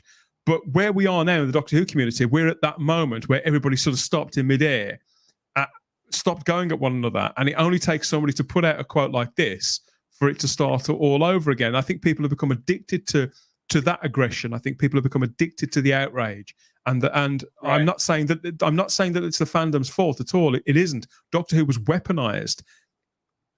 I don't think they quite saw this end result, but they deliberately weaponized it, and this is the end result. Well, everything's been weaponized. That's everything has. It's truth is not a popular thing anymore, right? Just being on. I used to like The Independent when it first came out because it would just tell you the news, right? That was for the first 3 weeks, and then it went insanely lefty, right? But it's just everything is commentary. Everything is commentary. Everything is emotionally manipulative. Why is it emotionally manipulative? Because you can control the emotions of someone. You control the person. It's much easier to control emotions and then control information, right? Because then if you have somebody take abortion, right? If you have somebody rolled up saying the Republicans want to control women by getting rid of abortion, right? By outlawing abortion, that's an emotive thing, right? It's very much gets people worked up. And then when they come close to the reality of it, they're not going to listen. They're like, "Oh yes, you just say that as an excuse that it's that it's not the case." But because we are controlled by our emotions, unless you make an active decision not to be. I completely agree, and you could say that stories like this back in the day, Rabbi, they'd have been dismissed as just tittle tattle, wouldn't they? And it would be yesterday's chip paper kind of thing. But in the days of the internet, it's not yesterday's chip paper; it's still there the next day, still being shared the next day as people. Go on. Well, have you seen? Oh no, I'm on the wrong thing. 1 second. Have you seen this? I can't remember. I saw this on Twitter. I thought it made me laugh, but I probably shouldn't have laughed. Where is this? Did you hear they killed this big Al Qaeda guy recently? No. So this is from the one on the right is U.S. kills Al Qaeda leader Ayman al-Zawahiri in drone strike in Afghanistan, right? But Babylon Bee did a very funny article saying they accidentally killed a terrorist instead of a small car of children. With their drone strike. Oh. So this was reported on August 1st, 2022. So this was yesterday, right? The Sun, that bastion of journalists, that the Sun is calling you out. Oh my God, how embarrassing. From November 2020. Yeah. They said he was dead. Which one's lying? But it doesn't matter, right? It doesn't matter that it's not true or it wasn't true then or it isn't true. It doesn't matter. The purpose of the story, right? The absolute purpose of the story is to get people crazy, right? That's exactly it. It's deliberate disinformation. It's to make it seem that the current administration is more competent than they are, and that's an easier than trying to make them seem like they're less competent. I mean, what happened to CNN? Do you remember 30 years ago? CNN was the kind of envy of the world as regards news.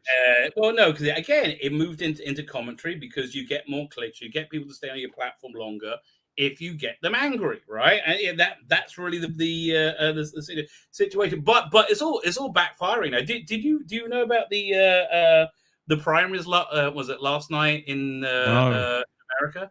No, I don't. The Republic, basically, all politicians are shits, are evil shits that should never be allowed anywhere near power. Right? I think we can all agree on that quite happily, right? Apart from the politicians, and who gives a shit what they say? There's only 20 of them, right? All politicians are evil, right? So there's the Republican Party are in the middle of being completely shredded by Donald Trump. Donald Trump is got all these in here. Let me play this video clip. So this is the woman who what's going on right now is the primaries for the but who will be the candidates in November? Hi. So this is about who's going to be the candidates in November. And normally they're like very establishment, indistinguishable. They could be Democrat, they could be Conservative, they could be Labour. They're all the same, right? They're all the same shit, right? But now we have a bunch of new people, like super Trumpy people coming in, who are winning these nominations. And because it's going to be a landslide beyond a landslide in November. So check out this. This is a person who was running get the nomination to run for governor in Arizona.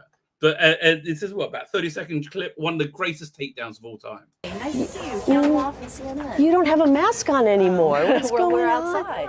Do you have a minute to chat? Well, we're 6 feet apart. Do you have a minute to chat?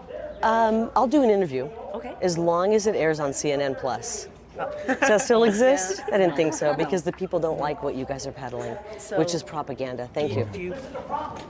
Whoa! Great. She's fantastic at calling. So they tried every dirty trick in the book, to Did you see that reporter? The look on her face as well. It was she couldn't mask the horror and the panic in her eyes there. I mean, she looked completely out of her depth anyway. I couldn't work out who the reporter was supposed to be. She was so piss poor. Wow, the fear in her eyes. Poor girl. This is what happened last night with so you got all these people don't believe in the veracity of the 2020 election, which is like the worst thing in the world for anybody working in the media. Again, Fox News, they're all the same. They're all useless. Can I ask you a question, Rabbi? Because I know you lived in the States for a while. Over in America, obviously there's the Republicans and the Democrats, but they haven't got a shadow cabinet in the same way that we have they? With its own leader and its own and a cabinet. So they haven't got a leader of a party. Yeah, no, there's not an official one. There's a de facto leader. It's basically whoever you go to for endorsement. So Donald Trump is the guy they're all going to for endorsements. It's going to be apocalyptic, right? It's going to be apocalyptic. Speaking of which, what's going on in England with the Conservatives?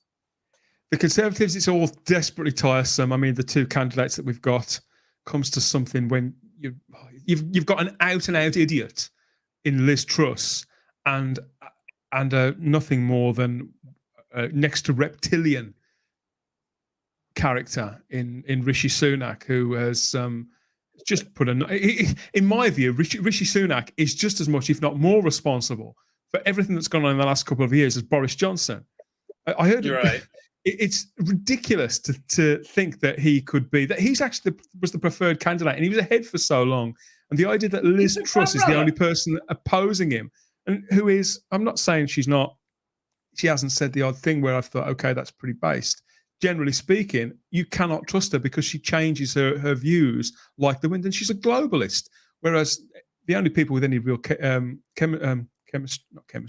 with any credibility, I'm thinking Kemi Badenoch, I think she was the only one, come to think of it, was knocked out a couple of rounds ago.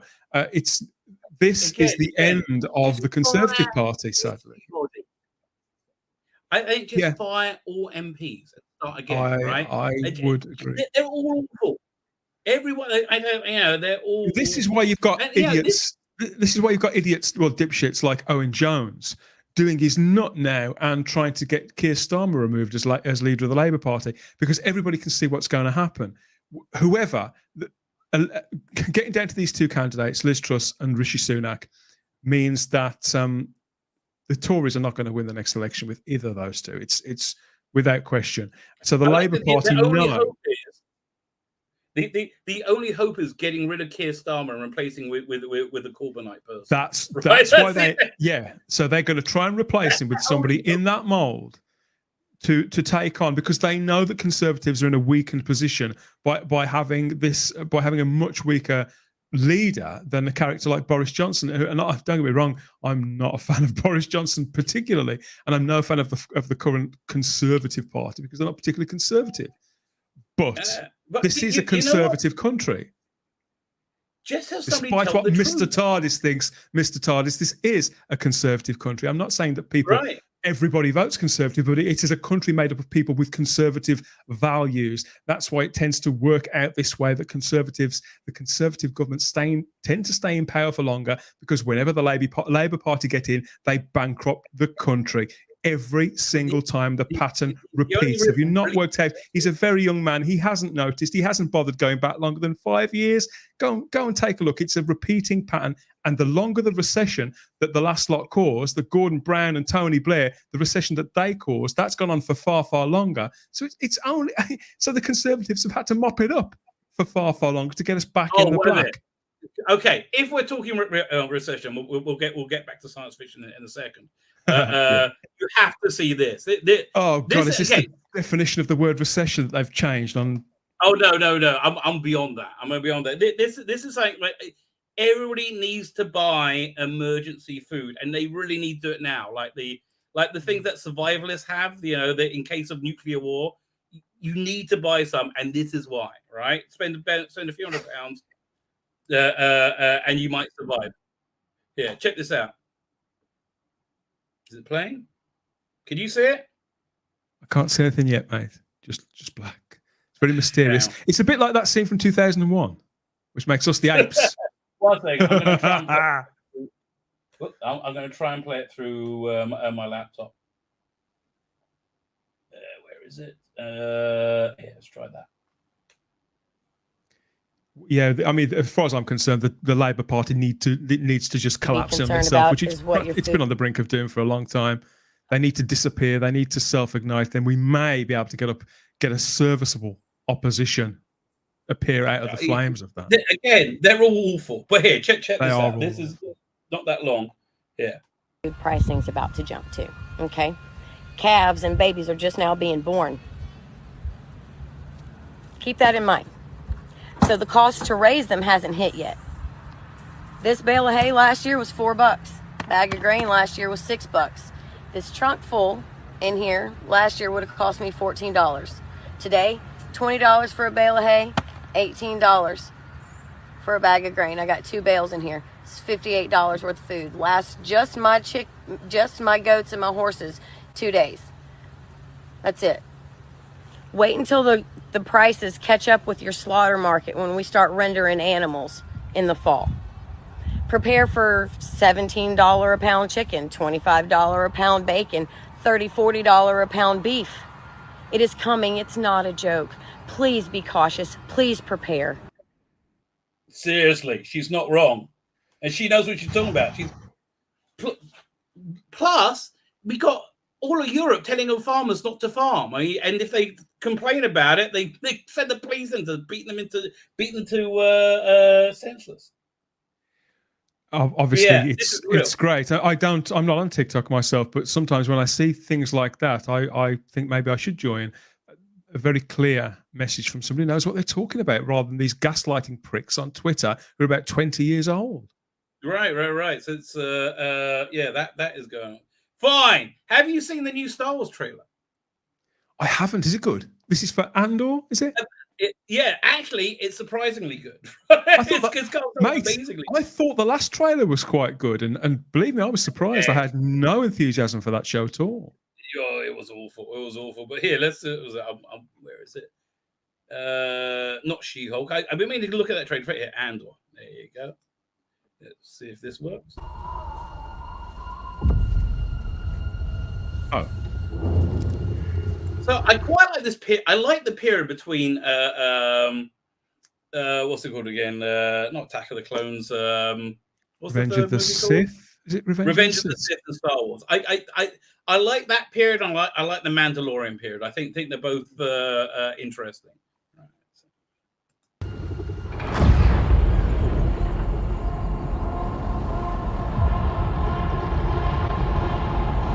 I mean, that just looks good. I'm sorry, that looks really cool. This Tony Gilroy bloke, he's a great director. I gather he's directing it all, seeing as the Obi-Wan show was directed by Melinda Chow. He's going to be doing all of this.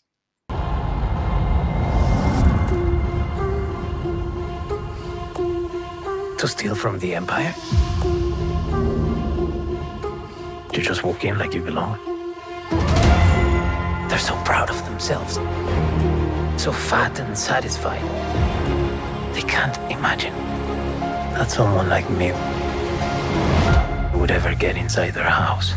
So, yeah, I'm on board at this point. I'm like, this is really, I mean, everything looks good. Everything looks good. It's drenched in atmosphere. Cassian. Yeah, right? Yeah, and what's the guy? Skarsgård. I can't remember his name. Was he in? Right. Was he in the I got him Mandalorian? mixed up, though. No, there's another one in them. It was a director in the Mandalorian. Yeah, I'll look it up. Yes, you're right. It was another European director. Hang on. The one that says like bounty hunting is an interesting. Yes. Yeah, you're right. Yeah. Mandalorian. Oh, I keep spelling it wrong. One second, I'll play this. Is it something like Werner Herzog? The Empire is choking us so slowly. I'm sorry? Is his name Werner Herzog or something of that? That's the one. Werner something or other. But yeah.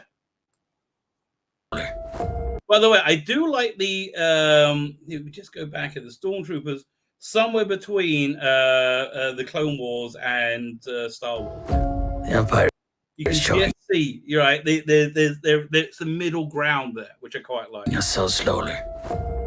We're starting not to notice. What I'm asking is this. Wow. Wouldn't you rather Yeah, it looks good, doesn't it? give it all? So dense. It looks really dense with flavor, the flavor of Star Wars, right? But with things we haven't necessarily seen before too. This looks really promising. To something real.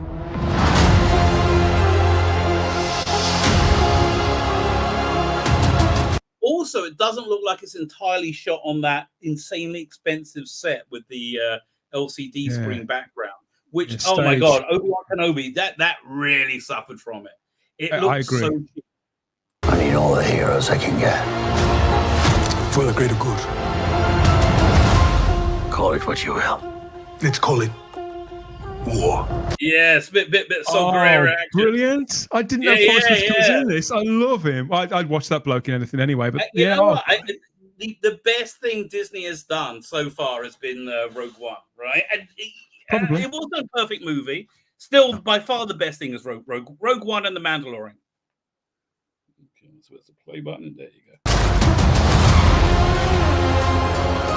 It's fermenting out there, son. Oh, one second. Let me just go back for a second. And again, this little stuff I love.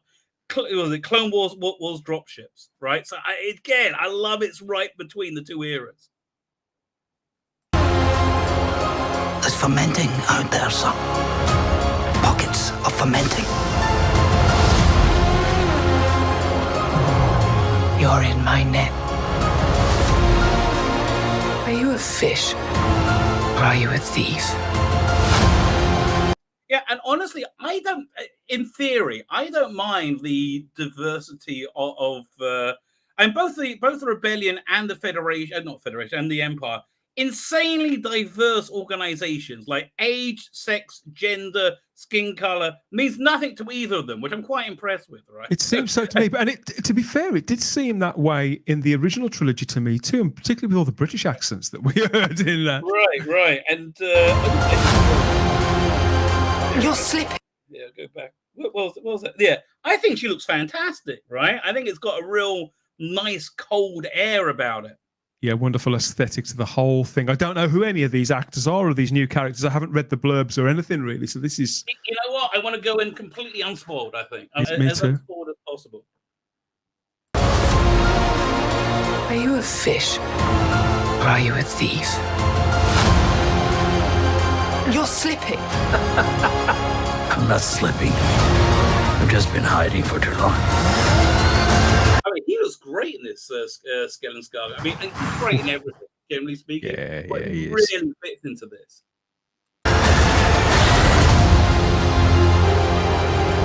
As long as everyone thinks I'm an irritation, there's a good chance they'll miss what I'm really doing. What are you really doing? This is what revolution looks like. I'm tired of Lucy.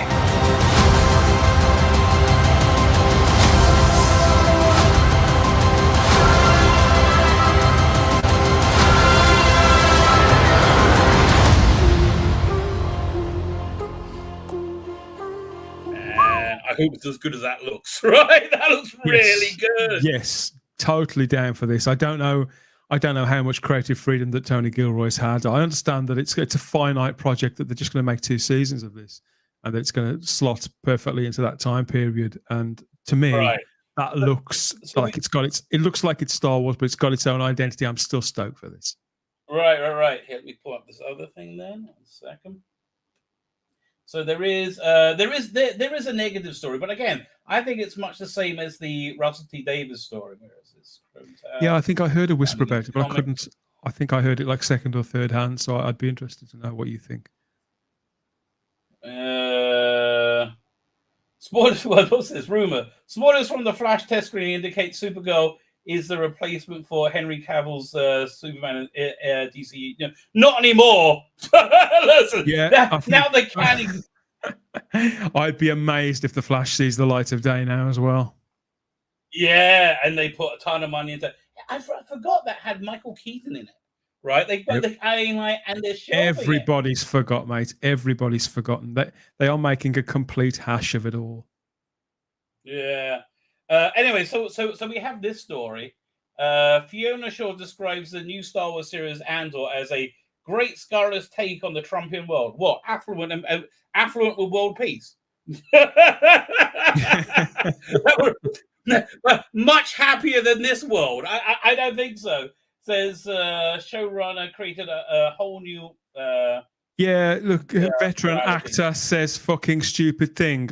We see this all the time. It's nothing. It's neither here nor there. Fiona Shaw, who is an actor I've always enjoyed, an actress I've always enjoyed in lots of stuff. I'm going to go back to use an actress. I don't know how I've got dragged into that. She's an actress I've always enjoyed. This is her take on it, and whatever. You're allowed to use actress for no. You're only allowed to use actress for Yasmin Finney. Right, that's the only one you're allowed. Yeah, you can't call a woman without a penis an actress. Right, if a woman doesn't have a penis, then she has to be an actor. If she's got a dick and a cock and balls, right, she's got to be an actress. Right? Is it just like they say that the safest 2 words to say online, on YouTube, and anywhere else, the safest 2 words you're never going to get into any trouble for saying are the 2 words Elliot Page. Elliot Page. As long as you keep saying that, you're going to be fine. Did you watch Umbrella Academy? I didn't know, and now I'm quite pleased about it. I mean, it sounded like a quality show, but yeah, I watched the first 2 seasons. Second season was awful. Whenever Elliot Page in some weird gender strangeness identity appeared in the second season, right? Died on the screen. Whenever it was awful. But I'm not even watching the 3rd season. I don't want to see somebody who I believe has self-mutilated because of mental illness, right? Which I think may be the case. I don't know.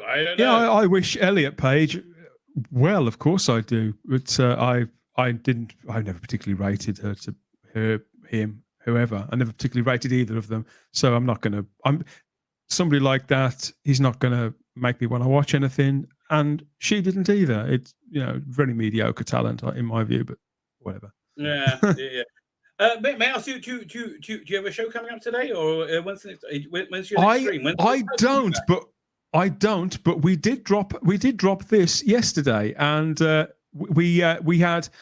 I don't like to say we had fun recording this, but it felt right. I think that you felt the same way. That as a Doctor Who channel, as a Doctor Who brand, you couldn't not pay tribute to Bernard Cribbins, could you? And so we got together. I'm on to my I just recorded a video about it today. If you see a bunch of cuts in it, it's because I kept crying when I was doing it.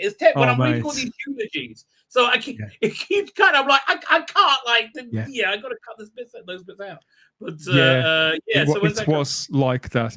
This dropped yesterday on the Spacebook YouTube channel, and it's dropping on the podcatchers in the next day or two. I wanted to get something on the channel for my patient viewers while we've had one of our little respite periods from Type 40 Live for a couple of weeks while I recharge my batteries. That's back next Thursday with a big event show. I'm not going to tell you what it's about yet, everybody. You'll have to turn up. You'll have to subscribe to get the notifications to find out what we're up to next Thursday. It's going to be a big show. It's going to be lots of fun. You're not going to want to miss it. It's going to be very colourful, quite loud, but then again, it's always colourful. You're just a tease, sir. You're just a tease. Have you ever watched Westworld? I thought season 1 was amazing, and when season 2 dropped, I was in the middle of something, didn't get a chance to watch it. I heard it had gone. It's another one I heard it had gone woke, so I thought, you know what? I'll preserve season 1 as that perfect thing, and I won't have to watch it get ruined. And so I haven't seen seasons 2 or 3. Well, I'm on season 4 right now. I'm going to do a recap of the episode. Fantastic. I mean, it just went. It's as good as the first season right now, right? So this is basically up. The second season, I got to do a complete rewatch because the full season. I'm going to have to as well. So incredibly good. I mean, it's just so incredibly good. It's and you get to see Thandie Newton's tits quite a lot as well, which is never a bad No, thing. not anymore. But I have to tell you, she's fantastic, right? Somebody suggested Thandie Newton as a Rani. Yes. Thandie Newton as pretty much anybody I'd watch. She's a brilliant actress. Right. So the second season was again. Was it woke? Was it not? I got to rewatch it. It leans very heavily into Me Too, right? It leans very, very heavily into Me Too, but I'm not sure if the story didn't do that in of itself. Because the second season is the first season you get to the revolution. You know, you just get well, the, in the first season, they are a lot of the androids are sex workers, aren't they? So I can see why people have. I don't know because I haven't seen it. It's probably not fair for me to say, but maybe I should have watched it by the sounds of it and given it a day. But so the third season got rid of all of that. Third season was much stronger. But again, you know, I think I might have been carried along by the currents. Now I'm watching it, but it's got 2 episodes to go. I'm about to do a complete recap. You're welcome to stay, but I'm going to spoil it horrendously. Oh, okay. Yes, in that case, I will definitely take my leave. But thanks for the invite, Rabbi. Happy birthday to him, everybody. Happy birthdays in the chat, please, for this gentleman. I can't remember how old you are, but hey, you're eternally about 30, aren't you? No, that would be my IQ. Yeah, thanks for the invite. It's good to catch up with you, and thanks to everybody who's commented along in the chats. And I've seen some familiar names and stuff. So yeah, thanks for all the fun and a few laughs. I consider myself educated and amused as always. I'll give you one of those, and I'll catch you again soon, mate. Bye bye. Oh, it's gone. Hey, what's the problem being saying? Started to watch season 4 of Westworld is blatantly saying old white men need to be put in the place. I don't think so. I don't think so at all. You know what? Let's get into it. Tessa Thompson's scene with the man in black being frozen was so on the nose. No, again, I really look. Let me go. Let's get into it, and I will explain. So, what I like to do with these reviews is because it's so insanely complicated, right? It's so dense, and it's impossible to work out what's going on. I like to try and explain it as if you've never seen it before, which most people haven't, right? So essentially, let me catch you up with the world of Westworld. What's it about? They make a theme park, a Western themed theme park where they got a bunch of robots in it, and it's like a live action video game where you can shoot and kill and sleep with, murder and rape, and do all kinds of bad things, right? You can do all these things with they got these robots you can do it with. They're made by Anthony Hopkins, and they develop self-awareness. They actually intend for them to develop self-awareness. So there's basically 2 robots that develop self-awareness. There's was it Evan Rachel Wood? Is that who it is? I can't remember who it is. You got this farm girl called Dolores, and you got the brothel keeper called Maeve, played by Thandie Newton. just standout performance, right? An insane standout performance. So basically, by the end of the first season, it leads up to them becoming self-aware, and then they're going to massacre everybody that's in the park, right? All the humans there. So that's basically the second season. But again, it's very, very Me Too-y, right? It's very insanely Me Too-y. And at the end of it, most of the robots end up in like a virtual reality existence, and you don't really see them again until the full season. In the third season, the main robot Dolores finds a way to break out of the park, and they got these little marbles that go in the head, which is their entire their memory, their operating system. She gets out with 4 of these marbles. Like, which robots do they have, right? Which ones have got out? Turns out they're all exact copies of her. And what she does, she makes duplicates of people in the real world in powerful positions, puts her memories in them, and then sends them off to take over these organizations. The basic plot of the third season is getting humanity out of their who is also being controlled. The whole issue of the first second season was that we live in loops. The robots live in these like narrative loops. They go round and around over and over and over again, and humans do as well, right? Which I think is a very, very clever idea. So the whole third season is about destroying this computer control that predicts everything and basically controls the world, controls people. Thandi Newton is also bought out of wherever she was to oppose her, but they end up on the same side. Aaron Paul, the bloke from Breaking Bad, somehow wanders into this, and at the end of it, they shatter the computer control, or they at least show people how they're being controlled. Right, so that's the third season. The fourth season, which we're on right now, awesome beyond awesome. As I said, awesome beyond awesome. I think it was supposed to be written for as a 6-season arc, 6 or 7 seasons, and they missed out a lot because I think they said, look, you got 8 episodes to wrap this up because no one's watching it, and it costs a sodding fortune. So there's in between seasons, there's like a 7-year time jump, and there's a war that happens with these robots. These robots being used, and basically it's all over by the time the full season starts. So so Aaron Paul now is is a husband and father recovering from that war to free humanity from computer control. A fascinating idea, which I think is the strongest idea of the third season, was these duplicates of people who has the Dolores robot personality put in them, develop their own personalities, right? So the only one that survives is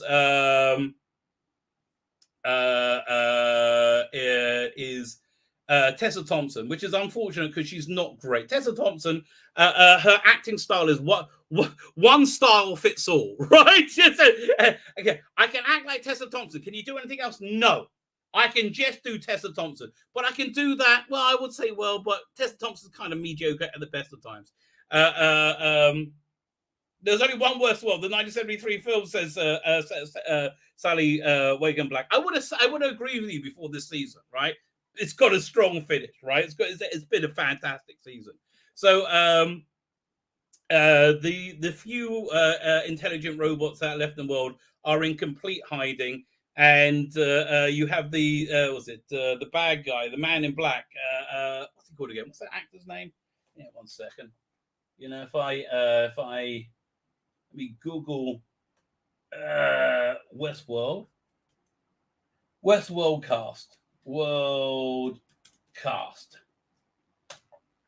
Ed Harris, right? Ed Harris. So Ed Harris is the one of the people that created that own the initial park, and it was created. He married into the family that created the company called Delos. It was created so the owner of the company could create a robot body that he could then put his consciousness in and live forever. didn't work out very well, right? He ended up just gibbering away in the future. The duplicates they make of them, only last for a few days, right? It never really works. So it starts off with the full season. Ed Harris is going around killing all the robots, and he's just not being a good person. But it turns out he's actually a robot version of Ed Harris. The real Ed Harris, as probably being mentioned earlier, is kept in frozen storage and brought out every now and again to talk. So the first part of the season, you see the robots led by Tessa Thompson on some weird nefarious plan to do something bad to humanity, and they're not sure what. But they're taking over people. They're making duplicates of people and replacing them left, right, and center. The idea so they can make a new Westworld. Westworld was banned, right? Robot parts were banned after the massacre. End of season 2, season 3, end of season 1, season 2. But they replaced the president and just about everybody so they can make this park. So what the plan for the park was a way to study humanity, right? To study how humanity worked for some nefarious purpose. Thandie Newton and Aaron Paul are there opposing them, and it's just again fantastic turn, right? They finally catch up with the evil Tessa Thompson, and Thandie Newton has to blow herself up to stop the robot. Was it Ed Harris? Aaron Paul is mortally wounded, right? And the next thing he knows, everything gets really kind of quiet and strange. And he's in the same room, but he looks around and suddenly he's in this whole different room. And he's not where he was at all. He finds out he's actually a robot version of himself, right? And he's been recreated for some reason by Tessa Thomas. And it turns out 23 years have gone by. And I think this is a great allegory for how our world that we're living right now is in the process of being destroyed, which again, I'm not sure if it's intentional, but it was very, very clever. And I think this is probably the end of whatever. I think there was a season in between seasons 3 and 4. So I think that point was the end of season. That would have been season 5. And right now we're in season 6, right? But so that turned out he finds out he's not who he is. He had a daughter who he trained because he was in this war with the robots, and she has a thing where she calls him every day to see if he'll pick out, because he has to go into hiding because this Tessa Thompson plan happens. But now it's 23 years later, and they had this. They've infected humanity with a what's it called again? With some kind of virus, which makes it so they're completely controlled without knowing they're completely controlled, with having these sounds played, right? So now in the second half of season 4, we're in a world that's like 23 years later. It's about we're about 2200 AD, I think, around now. Did Empire Paul start bleeding soy sauce? That's actually today, right? That's actually today. And people and so now humans have been made into the same things that the robots are made into the first season, right? They're the completely disposable, completely controlled vassals, right? And again, they're not. They basically created a Westworld out of them, where the robots can go and just mess around with people. Yeah, and again, they just erase their memories when they do it. So so that basically brings you up to date. The most freaking confusing show in the world, and I brought you up to date in under 10 minutes. So now we start off, and it's it's a nice day. People are swinging by the swings, and this girl shows up. So this is Aaron Paul's daughter.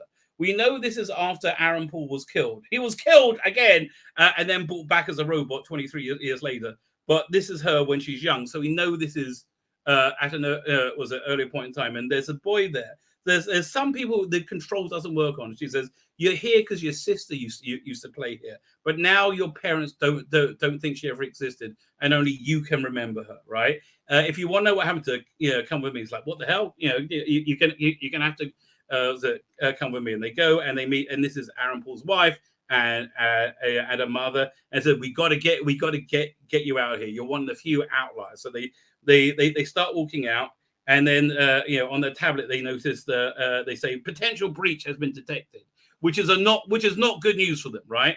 We got to go quickly, but then you can see these things here. This white thing is a speaker, and they go, and everybody just freezes, and they don't even know they're freezing, right? Everybody just freezes, so they got to freeze as well, otherwise they are screwed, right? Totally screwed. And they did this in the first season, and it was really clever when they did. Oh man, are these slides not working? There you go. That's better. They did this in the first season. Maybe if I control it from my laptop, it might be easier. Let's give that a go. Will it let me do that? Yeah, I think it will. Right. So actually, you know what? Let me put my laptop in front of me, and that way, fine. That actually works quite well. Where the what was it? Anthony Hopkins wants to show his complete control of the robots in the first season, and he just blinks, and they all freeze, and they're pouring him a glass of wine, and it pours over. So exactly the same thing is happening here, and there's a lot of interesting callbacks. And again, they don't know they're being frozen. And then these two creepy white robots. These are the base robots without like any human looking personality put in, and everybody's frozen, and their job is to go and find the people not being controlled, the anomalies. And it's such an incredibly creepy, scary scene. I really love this, right? Where they got to be when they just look at them, and if they sense any movement whatsoever, they're going to be in trouble, right? So he goes up to him and okay, they're not moving, and he goes away. But then you see the fly on his face, right? The fly's on his face, and it crawls up into his eye, right? And he blinks. Not good news. Not good news. They grab him, they take him away, and they're like, "Run, Leggett!" Which I think is probably a good idea. Although I don't know how they got away. I would have had more robots available. So they get out. They get out of the city, and they go to a safe house. And they start explaining what's going on, and you realize you saw this character 23 years in the future as an older person, as you saw Aaron Paul's daughter. So this is the beginnings of his life in a resistance. So his daughter goes, and it's time to listen out for her father. Even though, again, at this point he's dead. He's going to be brought back as a robot, but at this point he's dead. Right, and he's not going to call. No one's ever coming. Right, no one's ever coming back. And she says, "Listen, look, this is great. I always wanted a brother." He says, "I'm not your sister. Don't talk to me. I had a sister and she's gone. Right? I don't want another. I don't want another. Right?" So she She's talks to her father, and then it jumps 23 years later, and she's part of the small human resistance, right? Why guy gets, I don't know. Is it like is that maybe they were doing that, right? Maybe I don't know. It didn't feel like it to me. Okay, it doesn't feel like it's preaching to me. It just feels like it's giving me this incredible story of humanity being wiped out. So what's going on with her? The what's his name? What's that guy's name again? Jeffrey Wright. Yeah, Jeffrey Wright. Fantastic actor. He's also a robot, right? He's got an interesting backstory. He's a robot that was made as a duplicate of the person who, one of the two people that created the robots. Him and Anthony Hopkins made them together. Then he ended up killing himself because he realized that robots were going to come self-aware. So Anthony Hopkins made a robot version of him. So eventually, in the third season, he sees that humanity is in trouble. Like the world is probably going to be destroyed. So he goes into this virtual reality environment where all the other robots are living, and he plays out every different case scenario of what could happen into trying to work out how the world not to destroy itself. And he spends from his point of view, thousands of years in there from from our point of view, he spent 23 years in there. He wakes up, he's covered in dust. And what happens is, so essentially, he's played a game of reality over and over and over again. You ever played a game over and over and over again, and you know how to beat the game? That's where he is right now, but he's doing that with reality. I love that, right? I love the integration of like games and technology thing, and how you interact with technology into reality. So he knows there's only really one chance for the world not to be destroyed, right? And he figures out if humanity is destroyed, then everything's destroyed. There's going to be no power to power anything, even in a virtual reality existence. So because he's played this game over and over again, hooked up with her, and they're looking for a weapon in the desert. They go to the desert, and the weapon they find is Thandie Newton. So they got the body of Thandie Newton's robot in there. So this is and Thandie Newton's robot has ability to control the other robots somehow, right? Somehow, but less so as the generations go on. So they found her, and now she's heading back to the rest of the rebel friends, but he needs to go somewhere to get supplies to get this weapon, Thandie Newton, working up and running again. Fine. So that's Thandie. That's the dead Thandie Newton in the car, and they end up going to the new Westworld that they made, right?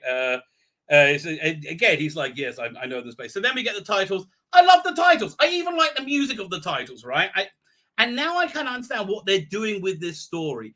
I love how the titles of the music, it all fits, it all works. It's got this great synergy, right? Which I really, really like. So you see them like 3D printing these flies, which they use to distribute the virus to control humanity. Oh, I forgot to mention this. Yeah, the way they control humanity, the reason you have a 23-year time gap is they said, the older people, the boomers, they could somehow resist the control, but the young kids, right? Because we started on them young, they are completely controlled, and I think that's a great analogy for how social media really has been able to completely dissolve truth, really, in the world we are.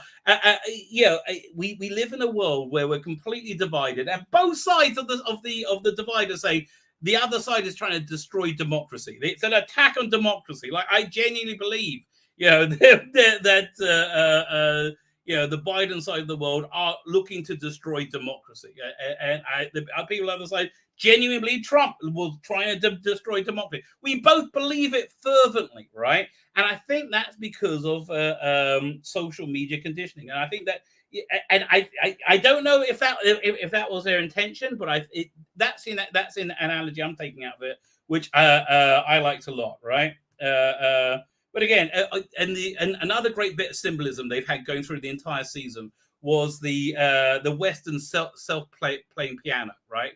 As the first form of like independent artificial intelligence. So you have this robot, which is a skeletal form robot playing piano, and then the piano starts playing itself.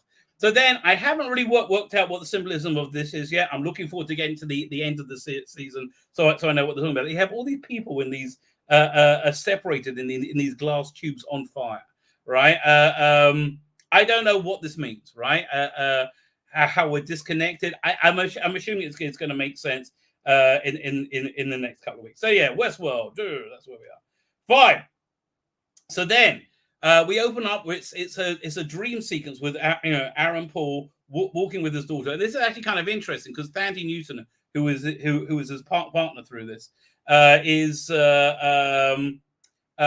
a similar memory system going on of like her happy place that she went to, right? So he's dreaming of his daughter. Where the robot version of him was again woken up 23 years later. He runs outside and he sees how controlled everybody is before he's dragged away, and you have no idea what the plan is with him. And next thing you know, he's waking up and he's in a cell, right?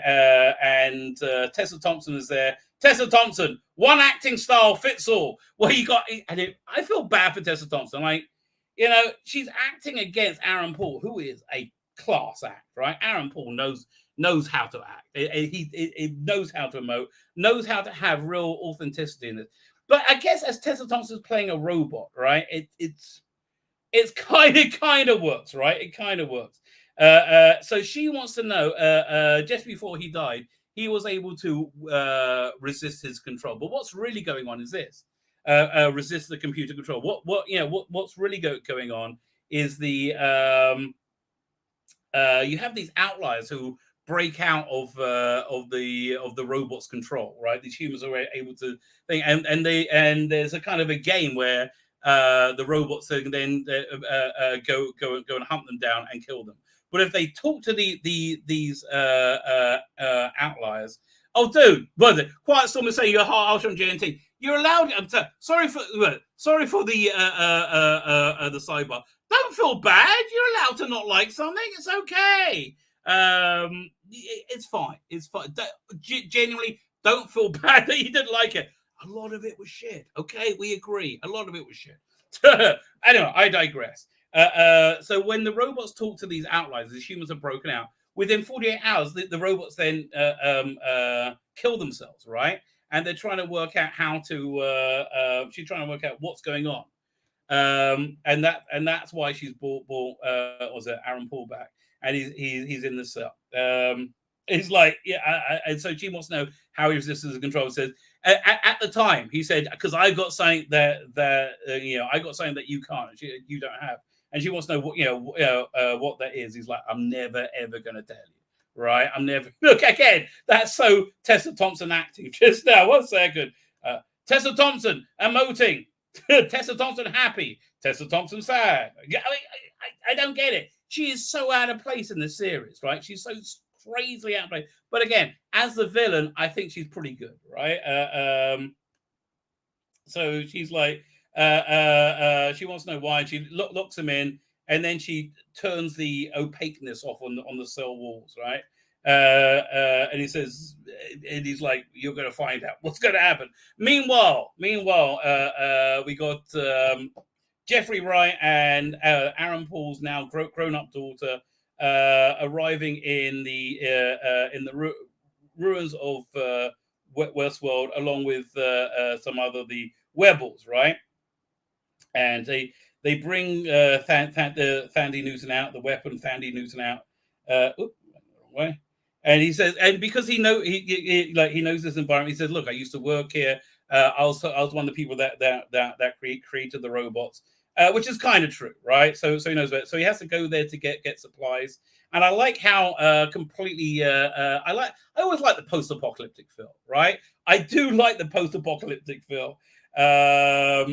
So they look around, and basically it's there to show the passage of time, I think, right? And he goes and gets all the bits and bobs he needs, and then so next thing is he goes to one of the deactivated robots and scouts it, because that's where they keep the control unit that has the memory ball in it.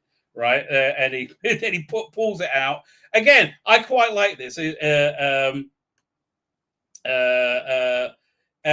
that's and they go to Tessa Thompson and they're going to take her one out. Says we can repair her body relatively easily. It's her brain that's going to be hard. So we got to put it into a new into a new drive. We have to transfer it over. And again, one of the things I like is there's just these little problems with technology that make things take longer, right? So next thing he needs is to go into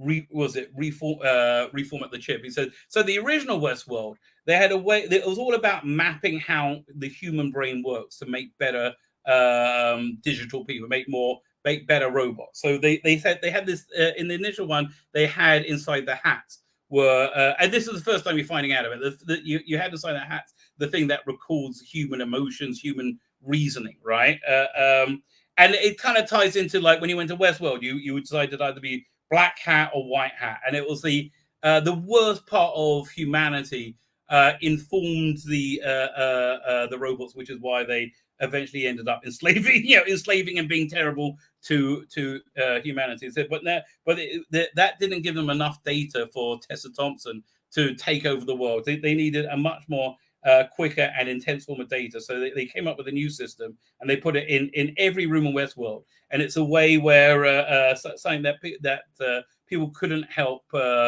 gravitate towards because it played on people's vanity. Essentially, behind the mirrors, behind every mirror was this computer control. So he goes there and he's reformatting the drive because he's played the game of reality over and over again. He knows, and he knows the back doors. He said this is going to help us transfer the data over to the new chip, much more quickly because we don't really have that much time. So you can tell that's where he was killed over and over again, right? It is simulation, right? So that they hook everything up, they transfer it, and again, it's got a very, very real feel to it, right? And she's feeling a bit dodgy about him now. She's starting to work out that he's a robot. So they hide it in the piano while he transfers over. Meanwhile, there's a big hourglass in Aaron Paul's room with red sand in it. And she says, "Look, you're going to die in a few days. You people are only survive like 2 or 3 days, and you're probably going to die in agony." And he looks out, and in his prison, there's a few more cells, all with duplicates of him in it, who have lived longer, and they are falling apart. Right? They are absolutely falling apart. So that's the one that's doing the worst. It's like clawed his face off, and he's trying to give a message. Says he's garbling stuff. Says you can either run or hide, and he's giving him instructions, and he doesn't understand them. He says, "I only know what I told me." Right? But again, it's a fantastic sci-fi horror imagery, which I'm a sucker for this stuff. And he somehow indicates that he needs time, right? So Aaron Paul works out that he's talking about the hourglass. So he needs to get over to the hourglass. Hang on. And this is a complete ripoff of what was it? Complete ripoff of it was a complete ripoff of the Capaldi episode. Was it Hellbent? Is Hellbent the one? No, Heaven Sent or Hellbent? It'll be Heaven Sent, the one where the one where it's like a one-man show where he relives existence over and over and over again, giving him clues about what to do. So that's essentially what's going on here. So he tells him to go, indicates go over to the time thing, and he finds something inside it. And he picks it up and it jabs him, like it jabs him, and infects him with something, and he passes out. Right, starts to pass out. And then looks over at the thing that did it, and next thing you know, he's in his dream reality again with his daughter. I love the way that time flicks around. So now he's in a dream state 7 years before the one that you just saw where he was injured in the initial war with the robots, and he wakes up. And sees a woman, the woman nursing him, who would eventually become his wife. But he morphs into one of the robots that's looking at him, trying to work out why he's unconscious. And so the robot, like, oh yeah, this one's broken, right? So he hits the terminate build button. This is the 278th version of him. It's a terminate build button, and then from the ceiling, a wall of flame come down. He's like, whoa, crap! So he's trying to work out, how to get out. He sees the this escape vent. He's trying to, and then he finds like a little thing scratched in there, showing him how to get out. So he pulls it open in the nick of time and jumps in. Right. And again, this is very, very, very the Doctor Who episode Heaven Sent. And as he falls in, he flashes back to another point of life when he was injured in the war, which is what he saw him waking up from earlier. And he goes back to waking up and just flitting around time, right? And meeting his wife for the first time before he wakes up. And he wakes up and he sees this lots of other corpses of him in this room. Right? People have got other versions have done this before, and all the dust is him. Right? All the dust is him, and he's kind of freaked out. So he makes it out. Meanwhile, Jeffrey Wright is repairing Thandie Newton, and they got rid of the Thandie Newton doll, and now they got the real Thandie Newton again. Fantastic! Her performance in this is worth watching. It's worth watching all 4 seasons, and I can't wait till this finishes because I am doing a full rewatch. I'm really genuinely looking forward to it. So this is the point where Aaron Paul's daughter kind of starts to realize that he's a robot. Meanwhile, the Asian guy who they rescued is now older, and he's just been to Tessa Thompson City to rescue one of these outliers who broke out from computer control, right? And he's like saying, "We found the weapon," and they say, "The weapon's a freaking robot. It's a host," and he's kind of pissed off.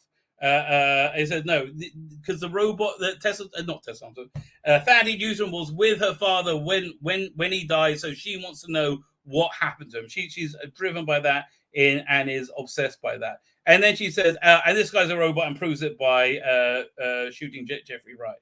And it says, so that means this guy, his partner, who arrived with him, is also a robot, right? And there's some kind of brain scan thing going on. So he's like, well, what's going on over there with the control unit? Meanwhile, Aaron Paul has broken out, and that's the room where he woke up in after there was a bit where he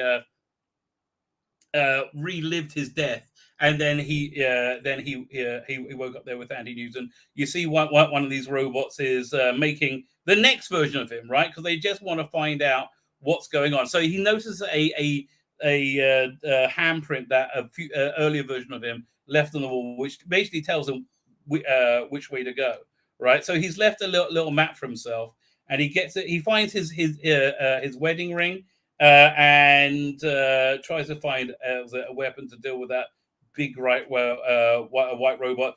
Too late. The robot grabs him. He lifts him up, and he's throttling him. And we have a bit of. Oh, I've got to get onto the next tab. 1 second. Share. Doink. Where is it? Doink. Right. And it's a pretty good action fight sequence. He manages to get a knife or something to knife the thing, and basically like just keeps hammering that robot's face over and over again. Again, I like this is a sort of horror that I really enjoy, right? And after he kills it, but also he's degenerating, right? He's not going to live long. He's just following the clues that previous version of him left, right? So he bashes the white robot and then collapses on him for a bit, and you see him start to tick badly. And he drags the robot into the storage room, and he sits down, and then he looks up and he sees on the ceiling was a handprint going, oh, so now I've got to go up through the vent. And fortunately, our air vents all this big, right? I would just want to say, for any evil genius, when you're making your lair, don't have air vents big enough that people can crawl through. It's a basic thing they do in sci-fi. They're like, have you never seen one of these shows before? Of course they're going to crawl through the air vent. All right, that's what they do. Meanwhile, back in Westworld, they got them tied up. Now, Jeffrey Wright, because he played this game over and over again, said, "Yeah, I might die here. This is I've been killed here lots of times before." And so she wants to know. She says, "Whatever you say to me is a lie." That's what the robots do. They just get inside your head and they lie to you and they lie to you and lie to you and they control you and they control you and they control you that way, right? And so he says, "Listen, it's actually worse than you think." Right, because as it turns out, I'm not the mole that you're worried about. There's actually one of that team just came back is the mole. It's a different person a lot of the time. Sometimes it's the Asian guy, sometimes it's the woman, one of the women. and this is the most woke I think it gets.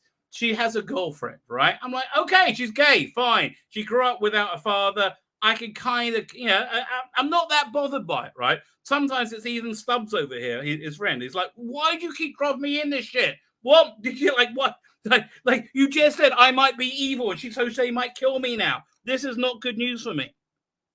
So she doesn't like this idea, but she can't dismiss it, right? And he's like, look, we just got to destroy that the Thandie Newton robot. It's too dangerous. It's no good. No, where's the control unit, right? The thing that's reformatting, right? He's like, no, I need it. I need to find out what happened to my father. It's just, it's just what's got to happen. It's like, it's too dangerous. It's like, just give me like half hour or so, right? And for some reason, I can't remember why she suspects her girlfriend. And she said, look, that's actually, I think she thinks that's the sort of person that they would really use against them, right?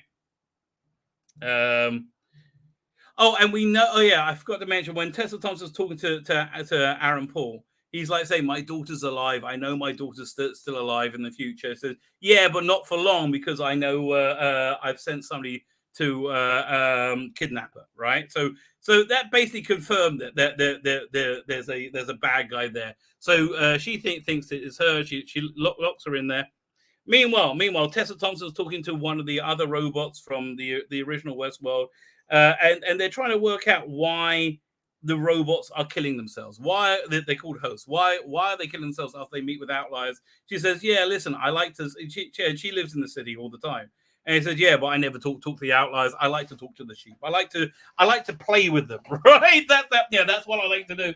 I'm not a fan of interacting with the free ones." So then she walks out. Meanwhile, Aaron Paul gets to the end and finds a dead version of himself, right? So he goes, "Oh, that's probably where I'm supposed to get out." And he looks out, and there's a massive drop, and you see two other versions of him. Who have just jumped out. One gets killed instantly. One dies about a few paces later. Right? Not worked that well. So he passes out again, and he's like, "Fine, I just got to do it. Maybe I'll survive this time." And just at that time, the dead version of him says, "No, use me. And it's like, what do you mean? So he wraps himself around him, and he jumps out of the air vent and uses him basically to cushion his fall, right? So then, and he can't get up, right? I just can't get up, and he passes out again. And he has a memory with his daughter. Said, "Listen, when she's hurt her legs, and if you just say that you will do it no matter what, right? You just was it the little black girl grew up white? No, she's black. We'll see her again, right? Believe me, if people could do that, there'll be no black people left ever, right? Really? I mean, honestly, what was that movie? It was Lenny Henry. Lenny Henry, when he was incredibly successful, as he always has been, before complaining about how terrible white people are to black people, he did a stand-up movie with, and he did an introduction as Steve Martin, and they put prosthetics on him. And in the making of, right, I can't remember, in the opening titles when they're putting like the latex on him. So, gee, this is what you white people have to do every day. That looks like a pain in the ass. So he said, listen, if you just say, I'm going to, you're going to do something no matter what, there's nothing can stop you, right? So using that, he managed to get up and he makes it outside, right? And he's in the city. Meanwhile, she's reformatting.